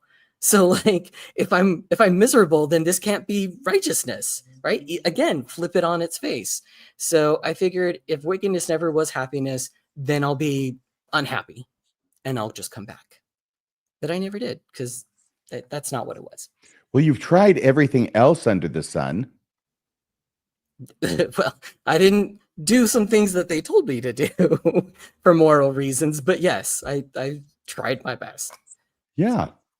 I mean, my gosh, a lot of people would say, I'm out here on my mission. I went through the temple. I'm out here on my mission. I've been out here for a year and a half. I'm doing great. God throws me this curveball. I don't know why, because I'm trying to do the right thing. Thanks a lot, God. And so now I'm back home. And some people could just say, hey, I gave it my best shot at that point. Yeah. Somebody says here, this is such a personal topic for me, having participated in conversion for 4 years, including, and then they say journey into manhood, which I hope Sam touches on. Are you familiar with the entity called Journey into Manhood? And maybe so I will say this. I was lucky in that I've always been poor. I only got a year and a half of therapy because much of it was funded as a student, and because my parents' insurance paid for it because my stepdad worked for Brigham Young University. So I was lucky in that the therapy I could afford was afforded for me. I could not afford Journey into Manhood. I could barely afford my next meal. So that is not money that I could fork out. But my brothers in Evergreen could, and they shared with us what they learned. That's how I got kicked out of Evergreen, because one of the things they learned was those cuddle parties, right? And that Journey into Manhood was the drama therapy that I touched on, where a friend of mine saw someone reenact his rape. It's extremely damaging. It's still active. It still happens. You can go to YouTube if you're interested. There is a YouTube expose, I think from, I don't remember the name of the news organization, but it's a big one. And you can find out exactly what they do. They apparently walk around with like this ball sack to represent your manhood, your testicles that you got back or something like that. It's wonky and it's weird. But I couldn't participate in it because I didn't have that money. And I'm lucky and I'm glad that I didn't, because what I've heard is horror stories. Well, thank you for addressing. Yeah, that's what I can talk on that. And he just said it looked like he said it cost him $900 to be a part of that program. I couldn't afford $10. So that those ball sacks aren't cheap. I'm sure. Sure. Right. So let me put that back up and let you go to this. So what for anyone interested there in Mormon's history of conversion therapy, if you go to On the Record, you can just Google this. It's produced by lattergaystories.org. Amazing research. And they have this table. A lot of just the rest of I have, we're just going to go through because I want you to have information, but it's a lot. And so, on your own, you at least have the resources here. They've got this interesting slide so they can talk about like, when did they change, recommending getting in a mixed orientation marriage? When did they stop recommending things like that, right? And for the most part, all of this information seems accurate. I did have one contention though. And the contention I had was on the bottom where it says sexual orientation change efforts, which is the research term for conversion therapy, SOGICE. And their current teaching, according to the current teaching and what the church officially says, they do not endorse conversion therapy. But the line that's used as a reference for that, I call BS. And I want to read it to you and tell me if you think this is an admission of we're not doing conversion therapy anymore. And the line says, well, case studies, I believe, have shown that in some cases, there have been progress made in helping someone to change that orientation. In other cases, not. From the church's standpoint, from our standpoint of concern for people, that's not where we place our principal focus. It's on these other matters. So to you, does that sound like they're saying we absolutely don't agree with conversion therapy and we say it helps some people and others it doesn't? Exactly. So if that's your proof that you're not doing conversion therapy, I call BS. And if you look at North Star, if you look at other things, it's all there. Yes, on the record, especially if Elder Wickman is saying in the back of his head, like many Mormons might while uttering these words, the ones that didn't work for weren't righteous enough. Oh yeah, that's what we were told. You will not get the miracle healing of heterosexuality until your knees are bloody from prayer, right? And that's how bad you have your knuckles are bloody from hammering on the door, right? That was Spencer Kimball's phrase, I think. I still have very harrowing stories of the stories we shared with each other in Evergreen of the things that we did to try to earn our heterosexuality, and they're heartbreaking because we'd do everything we could, and then in the end, never works, and you're the only one to blame. I just want to put up on the screen for folks. you can go to lattergaystories.org /record/. You'll come to this website. I did put the link in. I put it up, and you mentioned it just a second ago, Sam. But you can just scroll down, click the download, open it up, and then I'll just show folks. I had read this in its previous form. It was just a text document. They've made it a lot more visually appealing, but they go through all of church history and put up every quote, or at least most of them, quotes from early leaders all the way up to the modern moment. And one of the things that just struck me when I read this probably a decade ago, was that when you start from the beginning and get to the end, you just realize that LDS leaders don't know what the hell they're talking about. And they've been guessing at it all along, constantly changing their view. And so prophets, seers, and revelators don't know anything about homosexuality. Hence, in 2024, 2025, why the hell are we trusting them to know anything about homosexuality? They don't. Their predecessors didn't, and they don't. But if it is an interesting read, and there are hundreds of quotes in there that run you through church history and let you know what all the various leaders had to say on the topic. And what you learn is that there is no consistency. These guys have been guessing all along and constantly decades behind the modern perspective from a professional view. And meanwhile, families are being harmed and you drive people to suicide. I was suicidal all the time. It's just status quo for being a survivor. I also wanted people to have the research, right? Because here I am telling you it didn't work. It's just one story that you're hearing. And here you see the church, changed its policy because it's always behind. But there is a lot of psychological research on conversion therapy and showing that it doesn't work.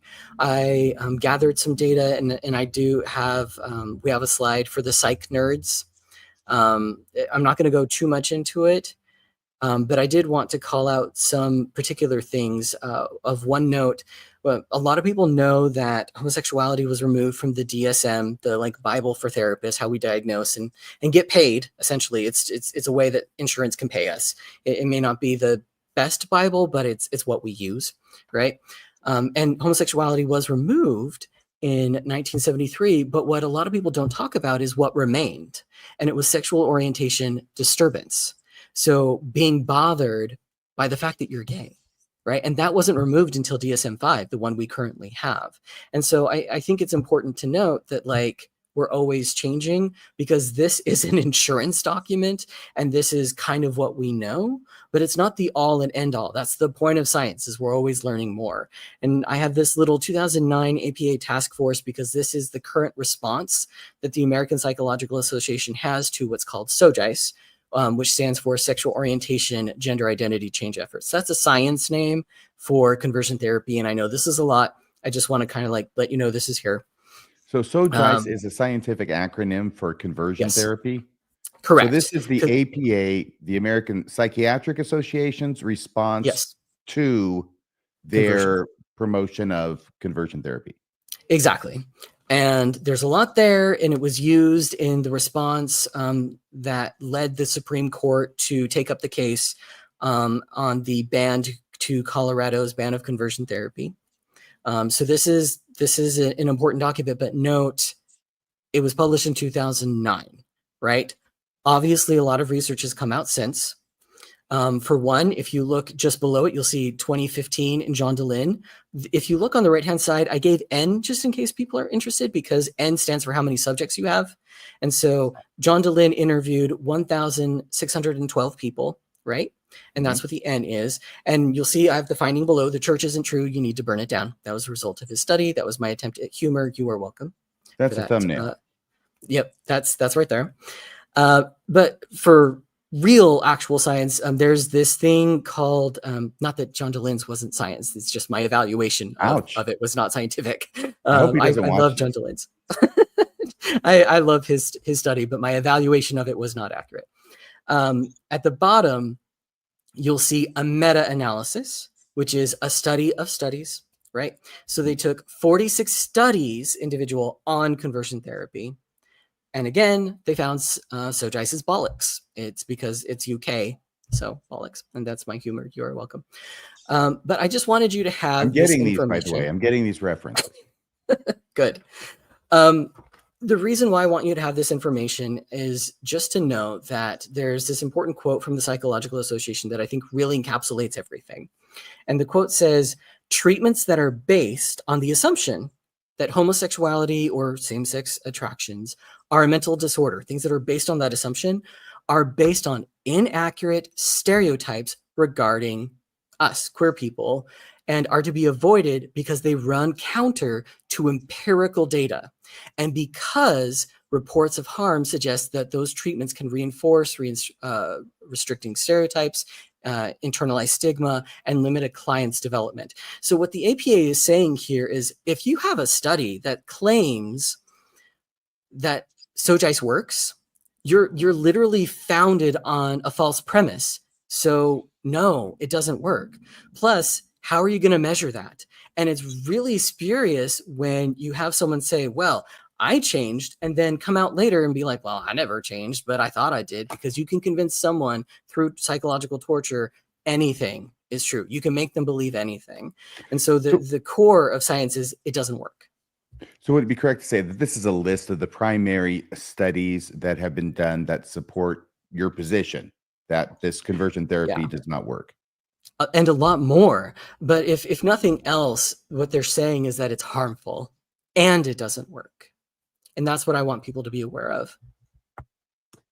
I'll just note, generally speaking, there are exceptions to the rule, but generally speaking, there is a group of people in the church who acknowledge that on some level that they're gay, but that they're able to make it work by marrying someone of the opposite gender, mixed orientation.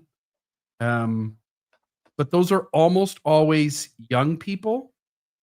And the journey of life sort of wakes us all up to the ways in which our systems tell us that we need to conform. And we take back our autonomy and we choose that starting today, I'm not going to be what the world or what the system says I need to be. I'm going to be me. And I'll just note that for the folks who say, oh, no, this can be done, it's easy, no big deal, almost always a young person's game. The older folks get there, there's very rarely the 45-year-old, the 55-year-old, the 65-year-old who's making that claim. It's almost always the 18 to 25, 18 to 30-year-old that's making that claim. And until you can produce 80% of those people moving into their 40s, 50s, 60s and still holding that perspective, you have to acknowledge that you're constantly letting those people go who wake up and go, I can't be that anymore. It's not working. Josh Weed is an example. Yeah, great. And but you're bringing new people in. That's my point, is that the church and these systems, these unhealthy reparative systems are constantly recycling new people in to fill in that void. And so there's always a claim that someone's making it, but those people don't make it for forever.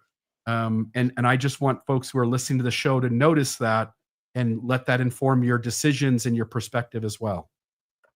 I think that's a good segue too into the next slide, because what we're all trying to say here is that when you boil down our experience of love and authenticity and make it a behavior, and all you focus about is what I do in the bedroom with my husband, you are dehumanizing not just me, but my marriage.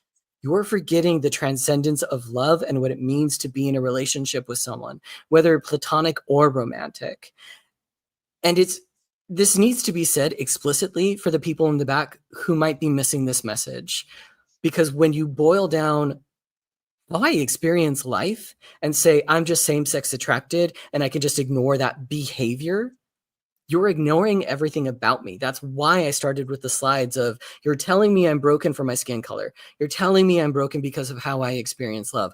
I've never been broken and I shouldn't have to think so in the first place. That's why this rhetoric is dehumanizing. And that needs to be said. And then, by the way, thank you.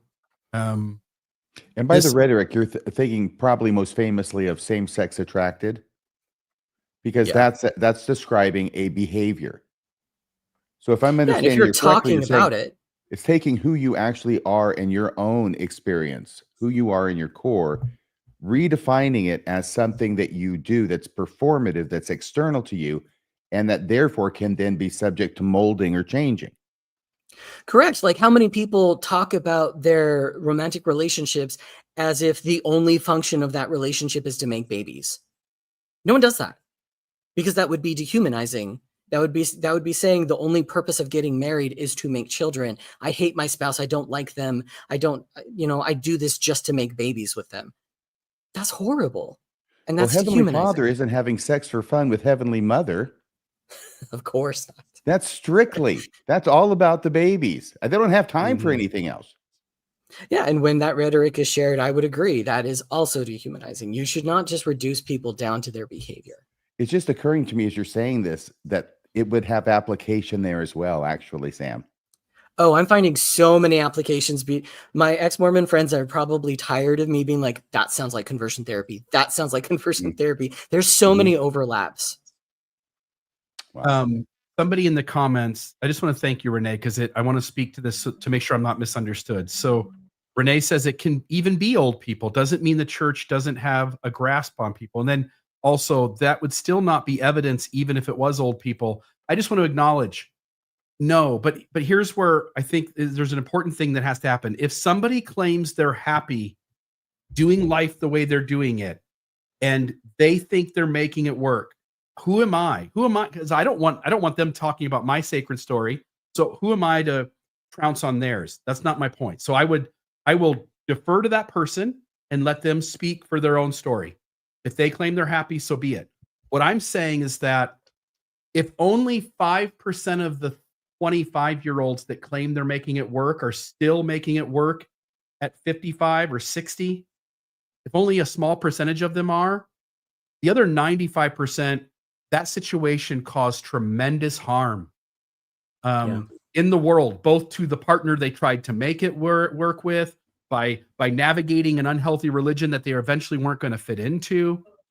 And so holding anybody up as a success story when 95% of people are failing at making this thing work, it just isn't effective. People should look at who the representatives of this perspective is. Notice how many of them are young, and then notice how few of them there are in older years. So notice that generally speaking, this doesn't work, and it ends up causing tremendous harm in the spaces where people are trying to make it work by taking a spouse and using the woman for now to see if you can make it work. That is so disrespectful to the other person in that relationship, and And the it's children yet to be born. yeah. So please don't misunderstand me. I think I made my point clear there. Well, I think that all gets to the idea of there's one thing where love is transcendent. People can be in mixed orientation marriages all the time for a variety of reasons. But if the reason you're entering into it is based on falsehoods, that's not a great foundation for a relationship. And I think that's the core there. Yeah. So since now we've touched on the term sogice, here's other examples of sogice, of sexual orientation, gender identity change efforts. And I think it's important to not bifurcate them and only have sexual orientation or gender identity. It's both. If you remember my story, they labeled me as a trans woman. That's what they thought, right? And these things are always at play. Obviously, miracle of forgiveness, like that is sogice, absolutely. Like that is not in any way accurate. But a thing that is not always, not often talked about is the Boyd K. Packer talk about the little factory, where they talk about, the elder, and it is that little factory talk, right? I'm Yeah, pretty when sure he it is. stalks the other missionary. Exactly. And I want to reiterate, I remember how it felt when I heard that talk.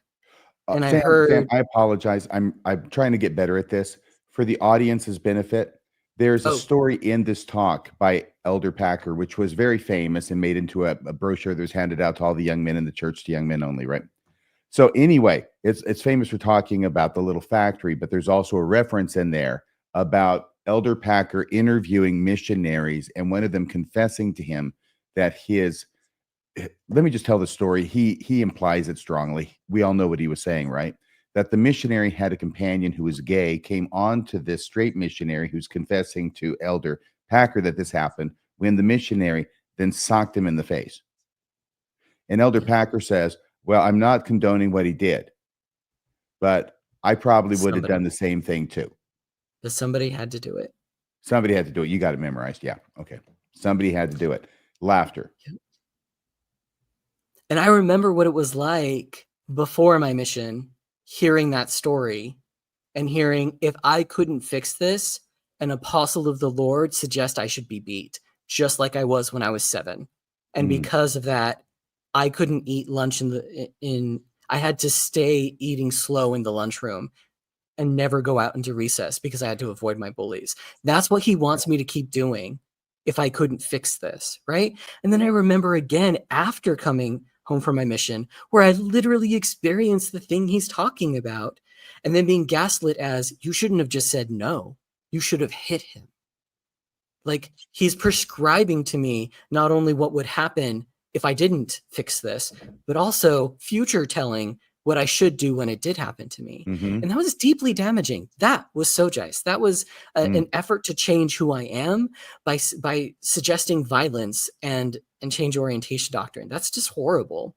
Not to mention the proclamation on the family absolutely leaves no space for me and my husband to get married in the temple because it assumes when we're resurrected, we'll be straight. Premortal, mortal, and postmortal identity. That's the one sentence that was put in there that the entire rest of the document was written around. And it's the one sentence that has no basis in the scripture or anything claimed by the LDS Church is revelation. And lest people forget another, handbook change. It is now in the handbook that if you socially transition, you're now disqualified for callings if you socially transition because you're trans. And you also can't work with children. Again, labeling queer people as pedophiles simply for daring to be honest that what we're feeling doesn't match with what we're being told. That's you and your little brother all over again. Exactly. Right? People who don't even know what's going on just assume because of all this awful rhetoric that's been trailing me my whole life. Like, I don't know a gay man my age who hasn't been called that his whole life. It's just part of being queer. So these are some things, if you never thought about it, this is definitely Sojice within the Mormon Church. And I know we're running out of time. I just wanted to give people some tools on how to identify conversion therapy modern day. Can I say one more thing about Packers? Because I can hear the apologist or the believer jumping in and going, that's not what Packer was saying. Packer was saying, if a missionary comes on to you in a way that you are being forced to do something, you're being held against your will, someone is trying to rape you or sexually assault you, that you have a right to defend yourself. And let's just say, sure, we all know that if somebody tries to do something against your will, you have a right to stop that from happening, for sure. But let's not mistake it. The reason Elder Packer said that in the context of a talk about masturbation is that he is trying to scare, on some level, consciously or unconsciously, scare every gay person in the church from, don't you dare tell us you're gay, because if you do, we will come at you. And my point is that as you went through some of these are explicit. Miracle of Forgiveness, you noted it, it's explicit. Some of these are implicit. To the Young Men Only is an implicit one. David Bednar, he tries to go, our primary identity is disciples of Christ, hence there's no homosexuals in the church. Well, yeah, but there's straight people in the church, right? Like, how much focus in the church is on straight people? Then we got just no homosexuals. Yeah, so there's these word games that they play in order to sort of twist the argument into something they can defend. And I say all that to say it won't work to defend Packer's statement by doing it that way.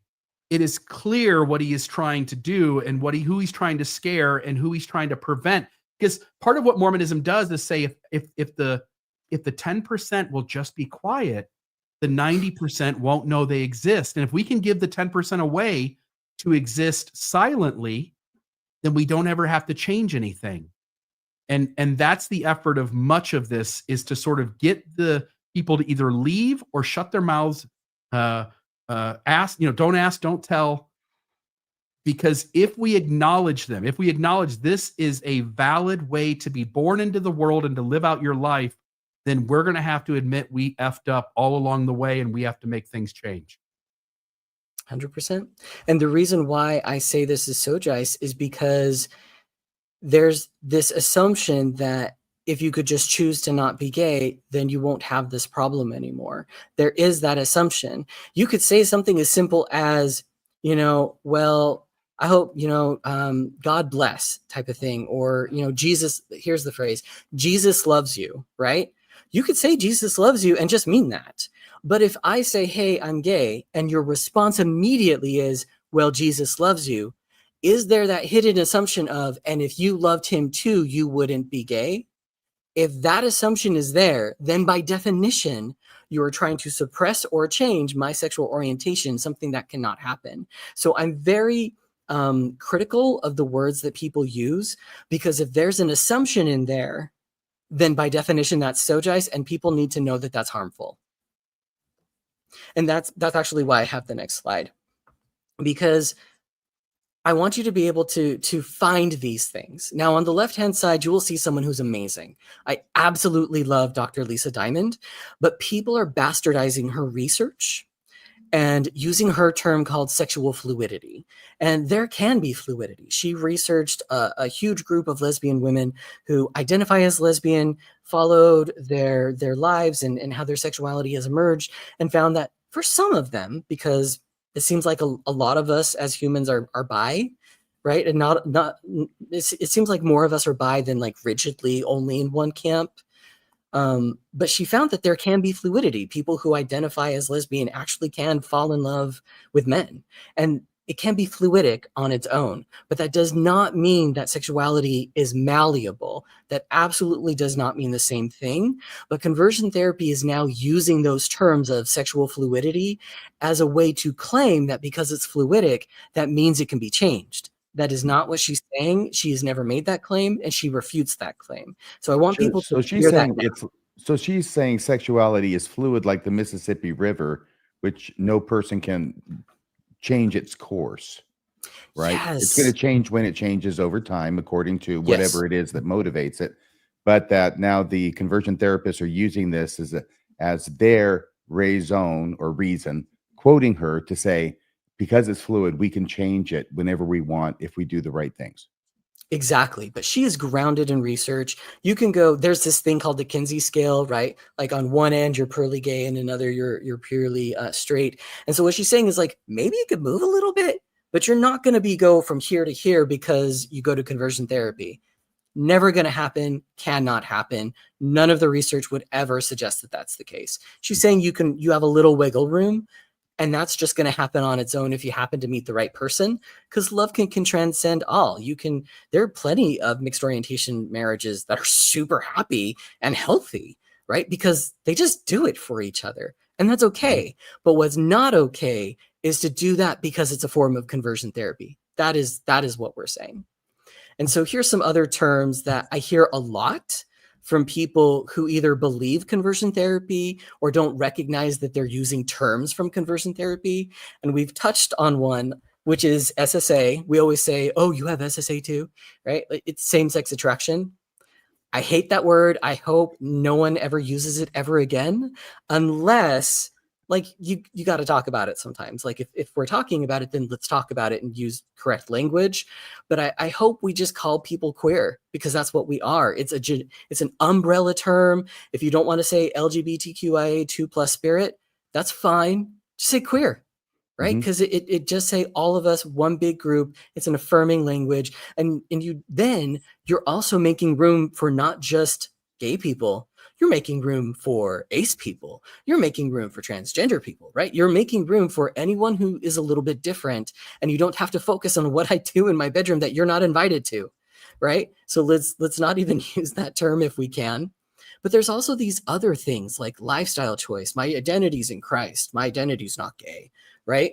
Or like how at the very bottom where they say this is not conversion therapy, just like how Journey into Manhood claims it's not a conversion camp.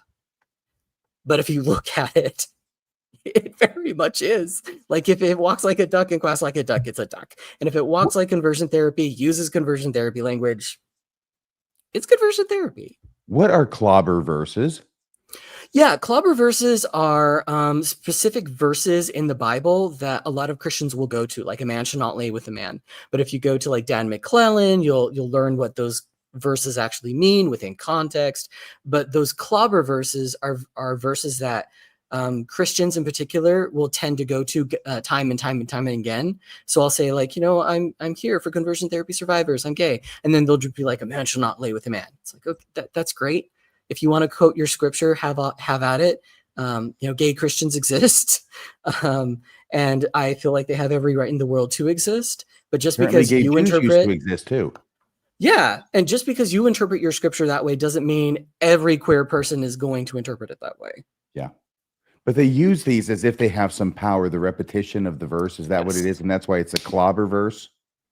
Yeah, I think it's because they think it's black and white. It is what it is. There's only one way to interpret this. And so they just keep coming with it again and again and again. Okay.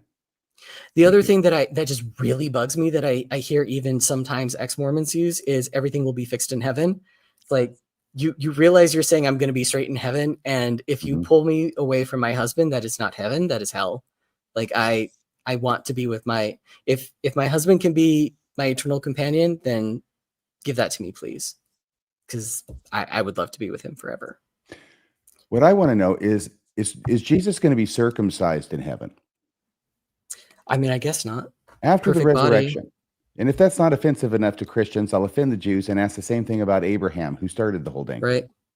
Not to mention it's ableistic. Like bodies come in all sizes. So. Oh, okay. So these are some of the terms that you can look for to see and evaluate whether someone is sort of a conversion therapist. It's someone basically who thinks that this old thing that Spencer Kimball used to say, and I've quoted him before on, that homosexuality is a choice. And because it's a choice, it can be chosen not to do. And also because it's a choice, it's a sin. If it weren't a choice, it couldn't really be a sin, could it? So now the church has gone to the place where they've said, or at least certain representatives have said, well, it's not a choice. But acting on it is, see, they're back to the choice thing, right? So if you have this, if you are homosexual, then that is, and they're apparently leaving open, at least in their public statements, room for the idea that, you can be homosexual, right? It's not something that occurred to you because of a bad situation in your childhood or a domineering mother or an absent father. So they're getting away from that as well. And they're keeping up with the best science of 20 years ago, as the church usually does. Most people try and keep up with the present. The church tries to keep up with the past, and they do a slam bang job of it. I actually want to, if I may, I want to respond to Daddy Todd. Look, I was called queer as a prerequisite before my beating. I get it. I had a response with that. And sure, if someone has a strong belief that they don't want to hear that term because that's where they are with their trauma history, awesome. And I want to lean into the fact that there are a lot of gay men who don't make room for other letters of the alphabet and need to lean into the fact that that is a reclaimed word and it's empowering. And I think we need to be curious about what makes you so uncomfortable with using that term. Obviously, if someone's not ready to go there with their trauma, that's fine. If people don't like it, that's fine. But I would love to challenge anyone who doesn't like that term, like myself, who has trauma with that word.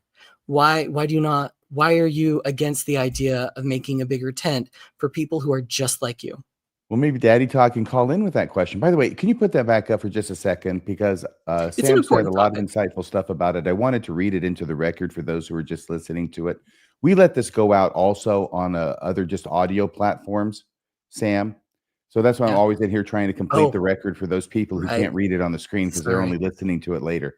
Do you still have that? Yeah, Daddy Todd had written, there are some gay men, older gay men primarily, that dislike being called queer. If someone doesn't identify with the term queer, then it's best not to refer to them as queer, period. Is True. Daddy Todd just saying if someone doesn't want to be called queer, then it's best not to call them queer? I mean, no one would and object that's to that, accurate. right? Yeah, Yeah. and that's accurate. Yeah. And because I know the problems.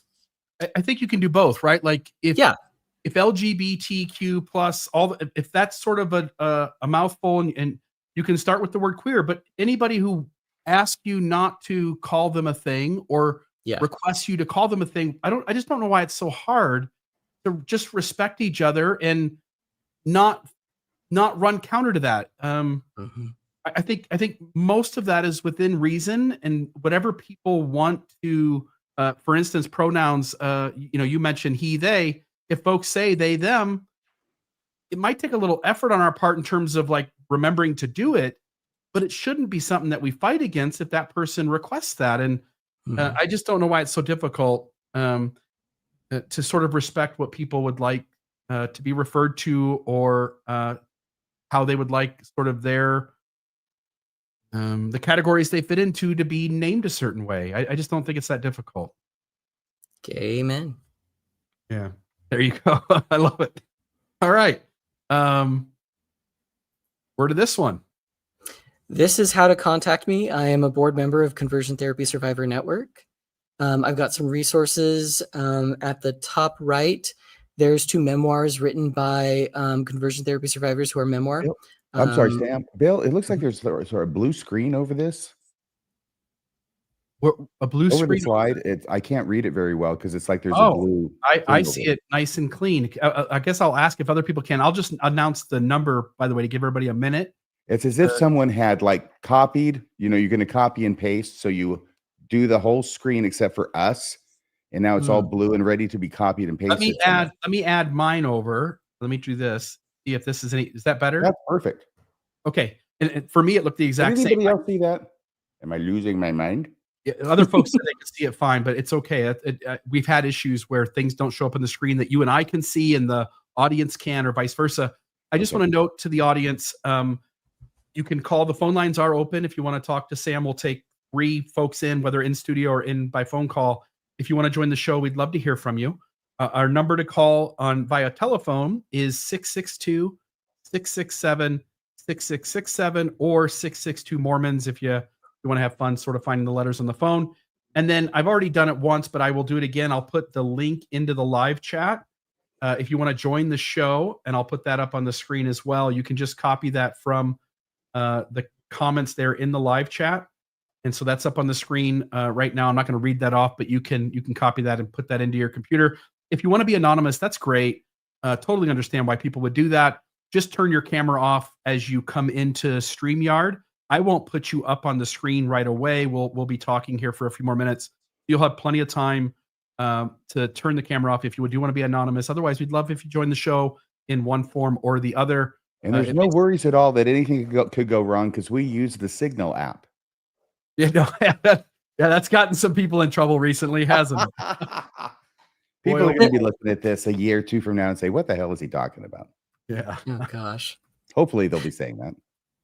So yeah, just there's 2 book recommendations: Saving Alex and then Worthy, both conversion therapy survivors and Mormon. And then I put these Latter-day Stories as a reference, and Gay Rights in the Mormon Church as a reference. That's where a lot of I got the information. And then on the bottom right is just a call out that we're going to be in Pride, specifically the organization I volunteer with, Conversion Therapy Survivor Network. We're going to be in Utah Pride. If you want to help us out through funds, there is a GoFundMe. I'd even love to say, if you're someone who wants to help out, but you don't have funds to offer, especially because it's tight right now for everyone, even going to conversionsurvivor.org, our website, and then going to our press release, it would be amazing if you could share our press release where we're responding to the Supreme Court of the United States. Just sharing that out so that it gets in the news can be helpful, because so many conversion therapy survivors don't know that we exist, don't know that we have a weekly support group, that we're out there trying to say, hey, Supreme Court, We know that you're there, but we really want you to be aware of the choice that you're making with these conversion therapy bands. So even just going to our website and sharing it is something free you can do if you can't donate to this GoFundMe where we're trying to go to Utah Pride. Yeah, and I just want to just second that. So folks, up on the screen is the fundraiser that Sam's organization is having right now. If you want to support Sam, and I highly encourage that, I'll put the link up on the screen as well. It is in the live chat. It's also in the show notes. So if you go down below YouTube here and you click for the description of today's episode, you'll see that fundraiser is posted there. And so let's see if we can't help Sam out and for this organization to be able to raise some more money. So this will be a great chance, I think. Again, this is the way you sort of get in front of people who wouldn't otherwise be able to see this as a resource. So this is a great thing. Sam, your flag is a riff on the Puerto Rican flag? No, actually, that's funny you said that. It's this is the conversion therapy survivor flag. A community of conversion therapy survivors got together. But there's no relationship. Nobody thought that they were gonna not like no. You did that? It's actually inspired by the Progress Pride flag. I'm not sure if you're familiar with that. It's the rainbow colors, but it's got the like brown for POCs. It's got the trans colors, and it even has a circle for intersex. That's the Progress flag, and this was inspired by that. And so if you look at the flag, as a survivor, we submitted a bunch of stuff, and then as a community, we voted on this. Mm-hmm. And so we voted on this because gray represents PTSD and memory loss. And then I always am like, what's the others? Oh, right. PTSD, memory loss. Okay. Anyway, moving on. Pink represents sexual abuse and marginalization. Blue represents the domestic violence that we experience. And then in the triangle, it represents more of like us coming out of conversion therapy. And so it highlights in the lavender our pride and our sense of community.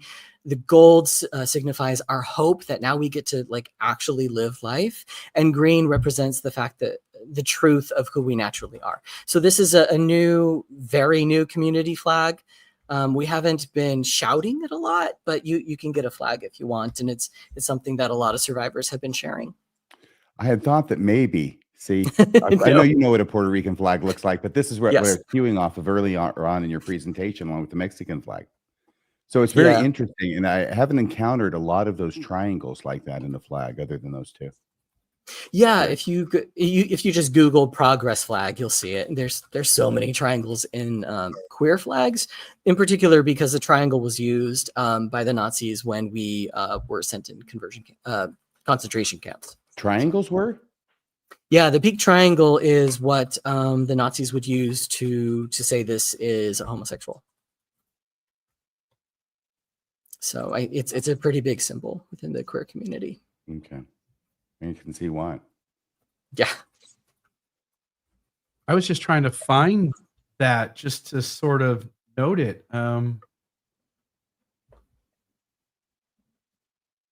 anyway, I'll keep looking for it. But anything else you want to say before we go to some phone calls? I'll give you a chance to sort of give a closing comment before we end the episode after the calls and stuff. But is there anything else you want to add before I grab a couple phone calls? And we do have somebody down below too that'll come into the show. I just want to thank you both for even having this conversation. I am so proud, even though like I'm not Mormon anymore. I am so proud that a part of me will always be Mormon because I get to meet amazing people like this. Our community of ex-Mormons has helped me write this. Like they're always there for me. They helped me go to Pride last year. And so many people for the first time realized they were survivors and that they have a community to help, right? Mm-hmm. So like, thank you so much for even just listening and sharing and for believing me. Because one of the most healing things a survivor can have is just being believed, and then we can start to heal. So we don't have to feel crazy like, did this really happen? Yes, this really happened and it was wrong. And then we can move on. Well, I'm glad you came on. I've really appreciated getting to know you, learning a lot of stuff. Pink triangles. I did not know this. So like yellow stars, yellow 6-pointed stars for the Jews. Homosexuals got pink triangles. Yes. All right. We've got 3 phone calls. I'm just gonna suspend any new calls, and we'll also have Miles down below. So we'll take 4 tonight. If folks can be, get your point across. Don't feel rushed or anything. But also if everybody can make their question or comment as brief as possible, just so we can get through them. All right. I'm gonna start off with Nathan, Detroit. Nathan, how are you doing? Hello, Nathan. All right, give me a second here. We run into this, seems like about half the time. Let's try this again. Nathan, let's try it now. Are you there? He may be calling in from the New York sewer system. That's I'm gonna why put reception is sketchy. I'm going to put you back in the queue, Nathan, and I'm going to try the next one to see if it's me or you. This is Daddy Todd, who left the message there for us earlier. Okay. Daddy Todd, are you there? I'm here. Can you hear me? I can hear you. Go ahead, my friend. Okay. I just wanted to say to Sam, it's like, I don't have a problem with the word queer. I interchangeably use queer, gay, bear, lots of different ways of identifying myself. But you came on, I felt like you were coming on pretty strong saying, oh, all gay people should identify as queer, and I just know some that don't. And so that was what I was just trying to point out. Yeah, and I appreciate that. And I think coming on strong is for a reason. If you look at any of the rhetoric that is happening with the trans community or even our community in general, there are a lot of people who are backing away from the very people who have been at the forefront of the queer movement. And I think it's important that we acknowledge the people who have given us the rights and that we enjoy, right? And not what's the word I'm trying to think? Not fall prey to the lure of I can be normal. I can be the normal gay guy, right? And be just as transphobic and just as problematic as the next person, and forget that there's a reason I have my rights, and it's because of people who are not just the normal gay guy. And so I fully agree. If you aren't comfortable with that, like I will respect that 100%. And I see so many people within our community who are falling prey to that allure of heteronormativity. And I want to say, you need to know our history. You need to not fall prey to that. And that's why I come on strong. And I think that's okay. And I know that I may not be for everyone, but that's okay, because just like how you said, I will call anyone what they want to be called. I agree with you. And I thank you for that. Yeah. Thank you, Yeah. Daddy Todd. I mean, yeah. Okay. Thanks. Was there something else you wanted to say?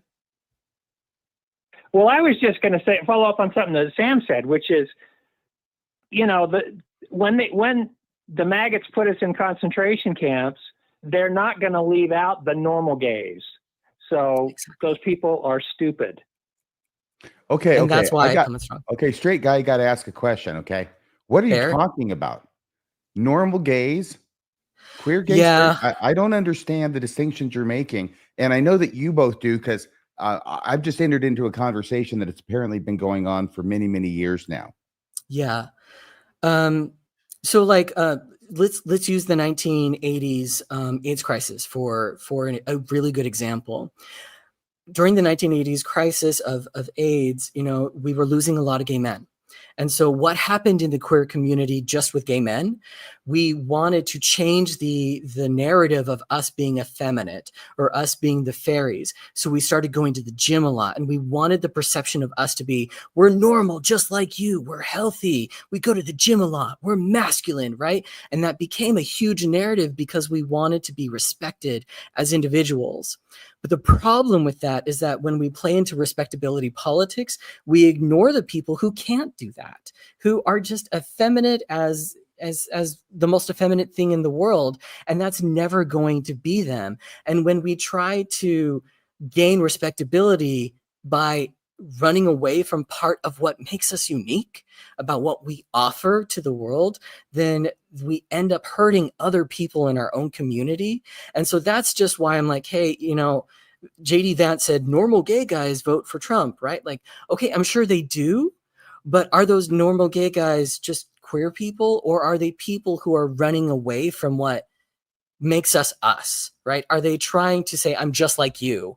And that's dangerous. And will you also help me understand the way that queer fits into this? Because it sounds like it's been changing definitions. Has it It's been? an umbrella term. Okay. It's been reclaimed, kind of like how a lot of people who are Black will use the N-word within their own community and reclaim it.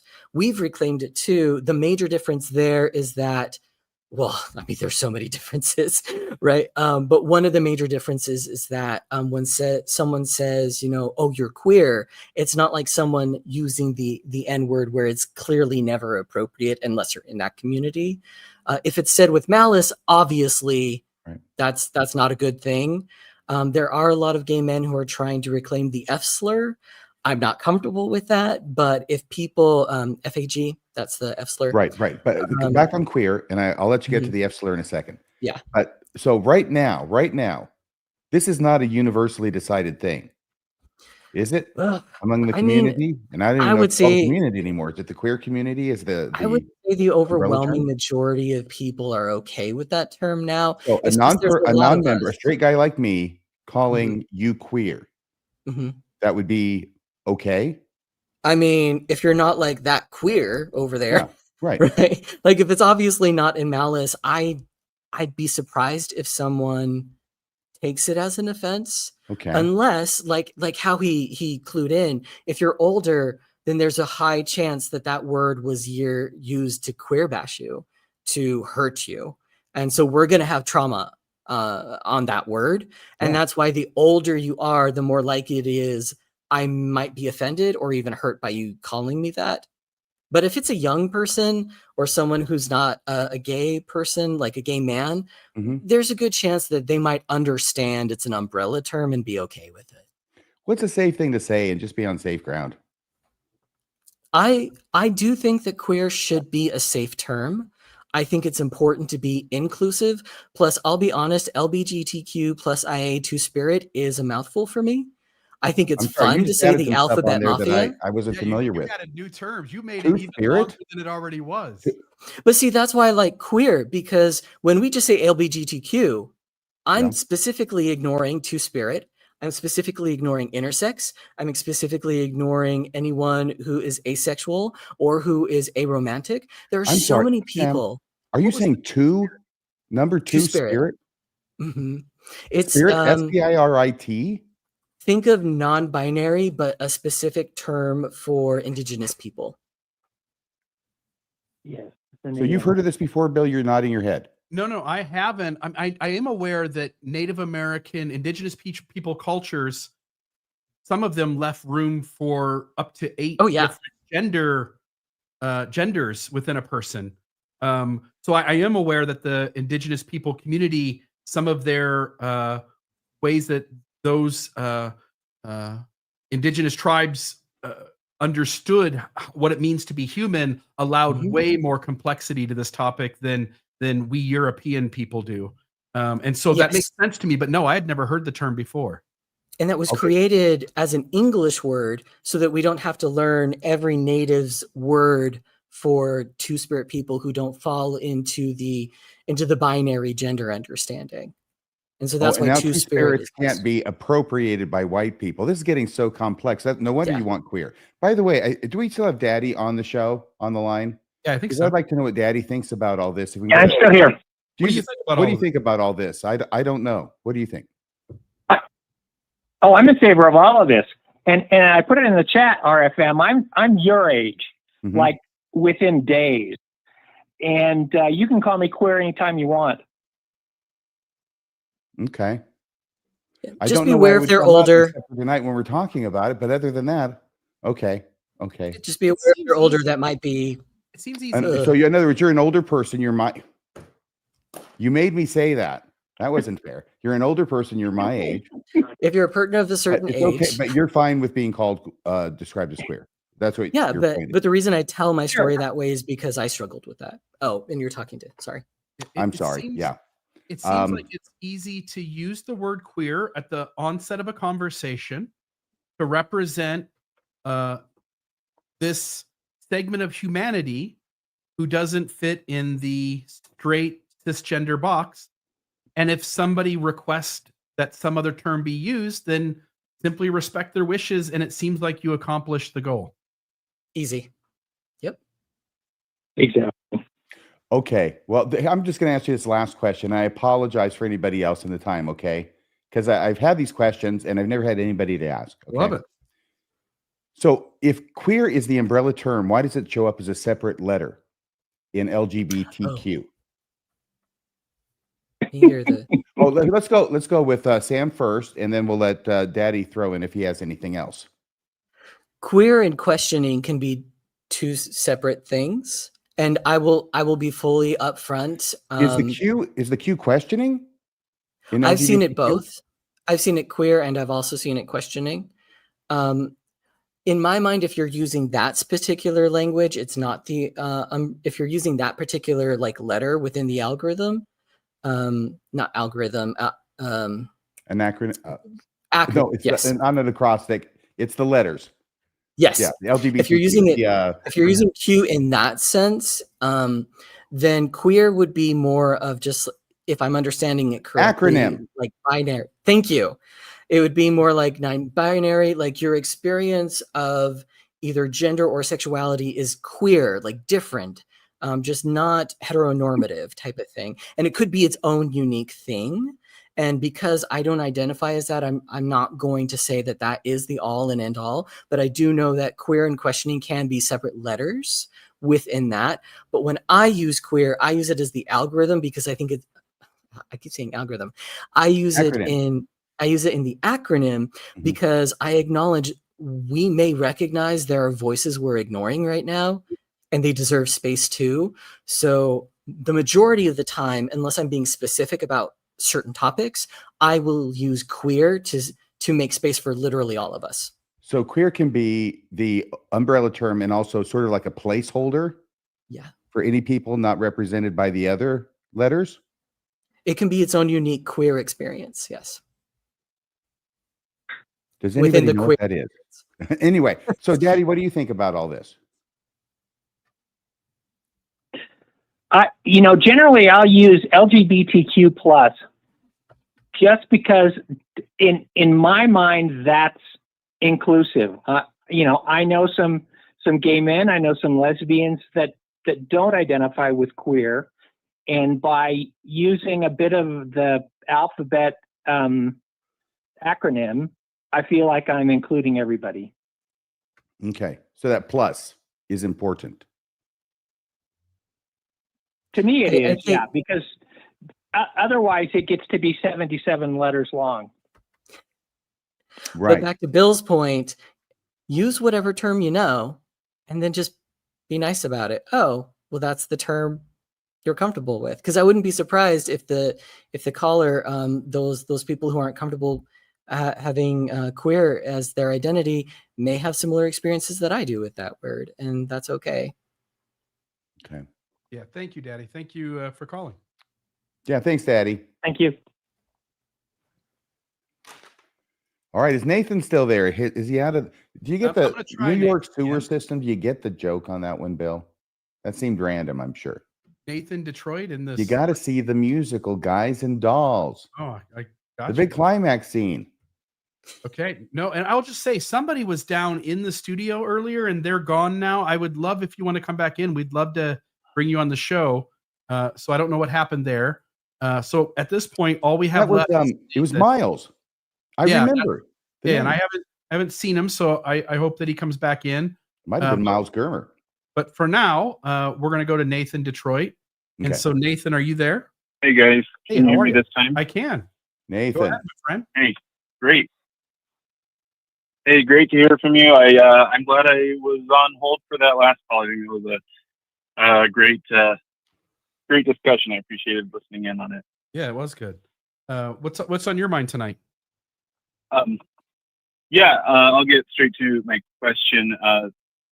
Sam, thank you for everything today. Sam, you had talked about North Star, Are you aware whether North Star is affiliated or in any way connected to the LifeStar program? Got it.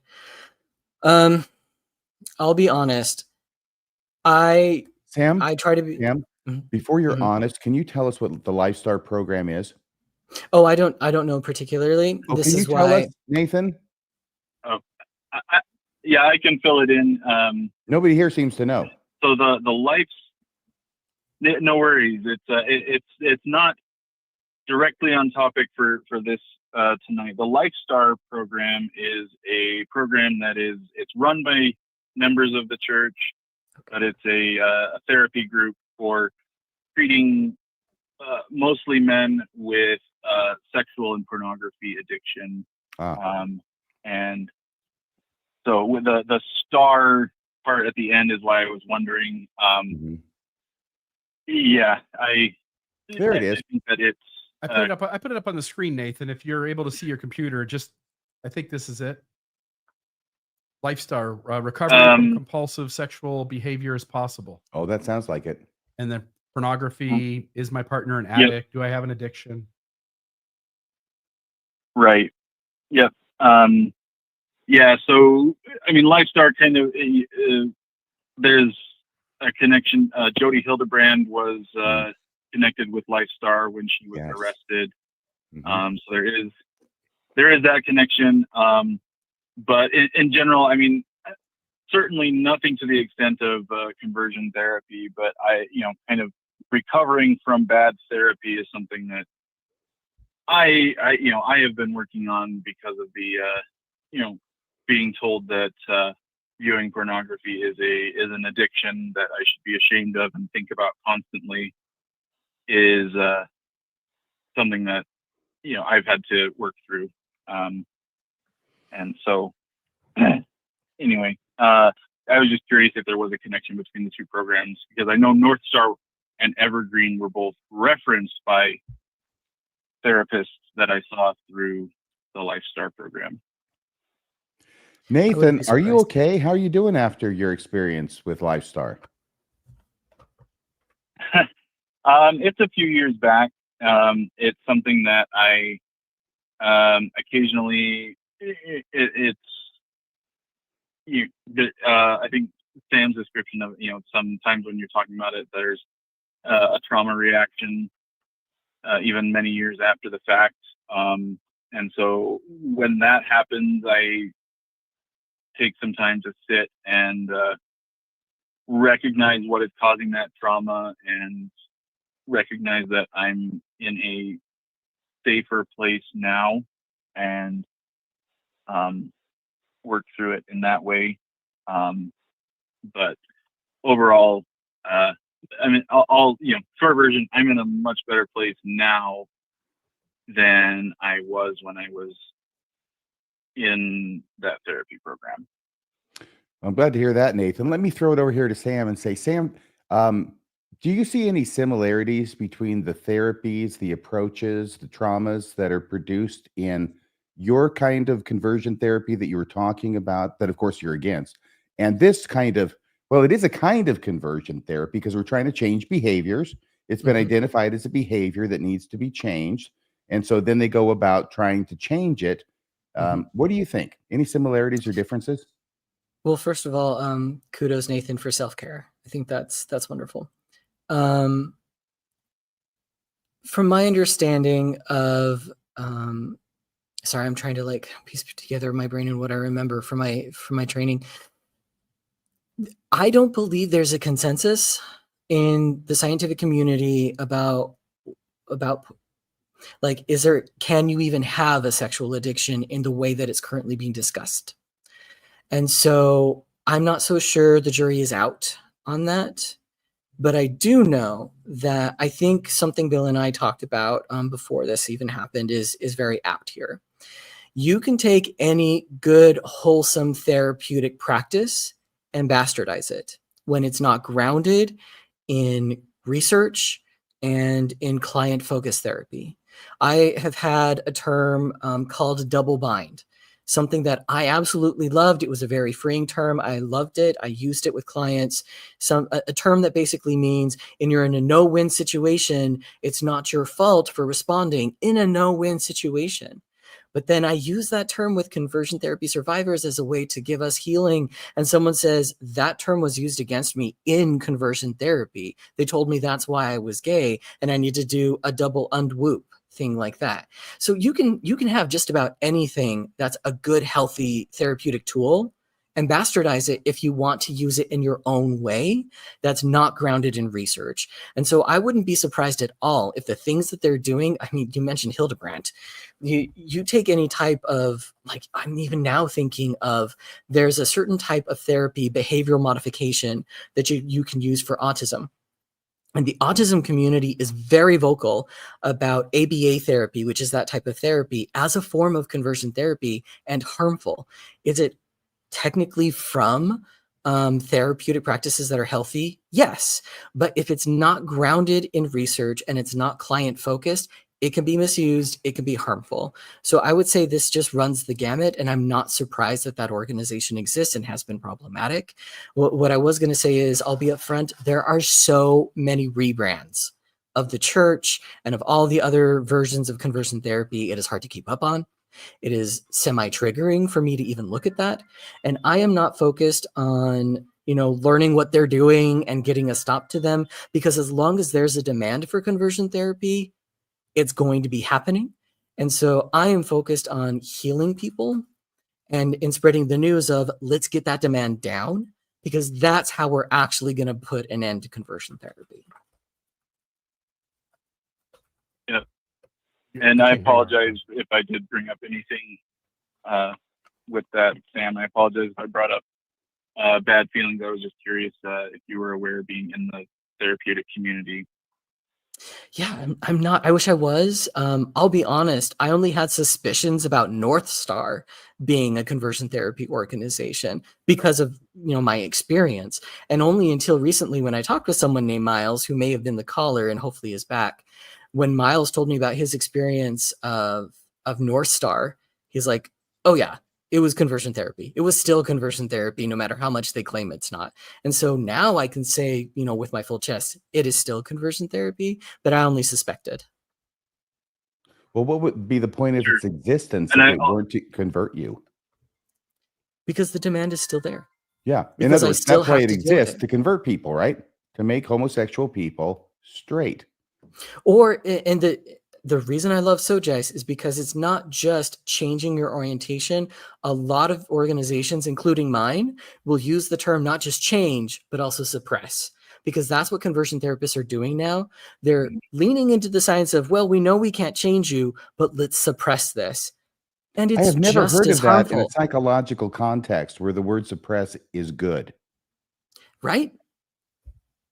No. We're going to try. Our goal is to get you to suppress aspects of yourself that we know we can't change and you can't change. So let's just suppress it. That's a good idea. Mm-hmm. But really, that's what they're doing?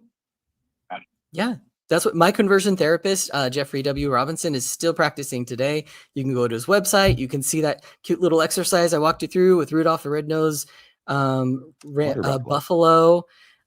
He calls himself a context-based therapy because that's how he gets around it. They're still practicing today. And a recent report from the Trevor Project showed that conversion therapy is happening in every state. So it is still happening all over. You just rebrand. That's what you got to do. Well, thank you, Nathan. Yeah. Okay. Have a great Yeah, day. I'll just say in closing, Please. What should have been a red flag, and now looking back was clearly a red flag, is in 2016, so not that long ago. It was the last time I was in the LifeStar program. They still had the "To Young Men Only" pamphlet in their lobby. So I hope you grabbed a couple. Those are worth something now. They're collector's items. Because they got rid of them, in case everybody doesn't know. Because bishops had given it to me. They got rid of them. They're not on the church website. Do they still have his talk up in which he said it, though? You can find it online, but it is no longer the church. No, it's been removed Yeah. from General Conference, and the pamphlet is out of print. You can still find it online through a third party in terms of being able to view it as a PDF. I thought because it was given, of course, in a priesthood session. Yeah, they completely removed it. It is completely gone. Down the memory hole. Yep. But they had it in where Nathan was. Yeah. Yeah, and I've done, by the way, Nathan, I'll let you go here, but I've gone into thanks, guys. therapy offices here in Southern Utah, and it is quite obvious that they are still deeply connected to an LDS way of things by the pamphlets they have all around the office. So yeah, Nathan, I can certainly understand you noting that, because I've noted that as well. Not that one in particular, but other things that show that it comes from a very high demand Mormon/Christian perspective. So thank you for the call. By the way, guys, I'll just I don't see Miles back in there, so we'll end the calls here and end the stuff. But I did want to at least put up on the screen. I did find the flag there, and I'll X this out. And then there was a book here, The Men with the Pink Triangle. And so it was something just to note what that looked like, upside down triangle. So anyway, there's that. That's important to know. And was there a significance to the triangle other than the fact that if you took two of them and overlapped them and made them yellow, then you've got the Star of David?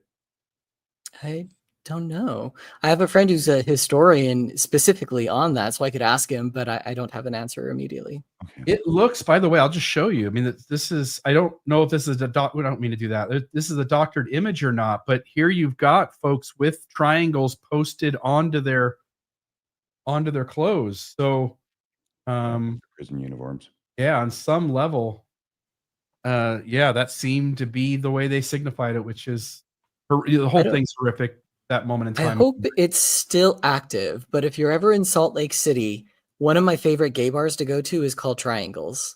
And it's a wink and a nod to this. It's probably the least hookup-y bar that I've been to. Maybe that's why I like it. But Triangle is pretty prevalent within our community as a callback to like we've been here before. We'd like to not be there again. Good to know. Any last words from URFM? And I don't really have anything. Otherwise, I'll let Sam get the last word. And sorry, the last caller was Nathan Detroit. Let Sam get the last word in before we end the show. I want Sam to get the last word in. Just so glad to meet you, say hi, get to listen to some of your story. I'm sure there's a lot more to it. And I think it's great the work you're doing. And I wish you all sorts of luck and success in doing it. I just can't thank you enough for holding this conversation. When I go to Pride events with our organization, Conversion Therapy Survivor Network, I can't tell you how many people come up to our booth and first are like, "Does this still happen?" Yes. "Oh my God, did you go through it?" Yes. And then if they're queer, they'll usually start with, "Well, I didn't go to conversion therapy, but," and then start sharing their conversion therapy survivor story. Because there is this identification of the term conversion therapy with the electroshock therapy, isn't there? Yes. Yeah, that's what people think. Or they think I have to have been in front of a therapist. But if you listen to the first part of the story, I was putting myself through conversion therapy even before I saw a therapist because the church encourages it. The church enables it, right? So I just want to thank you for having this conversation. So many people hopefully are going to realize now that they're a survivor and realize that they're not broken for struggling really hard to come out, because what happened to them is considered psychological torture, and that's not okay. And that's it. All right. I appreciate it.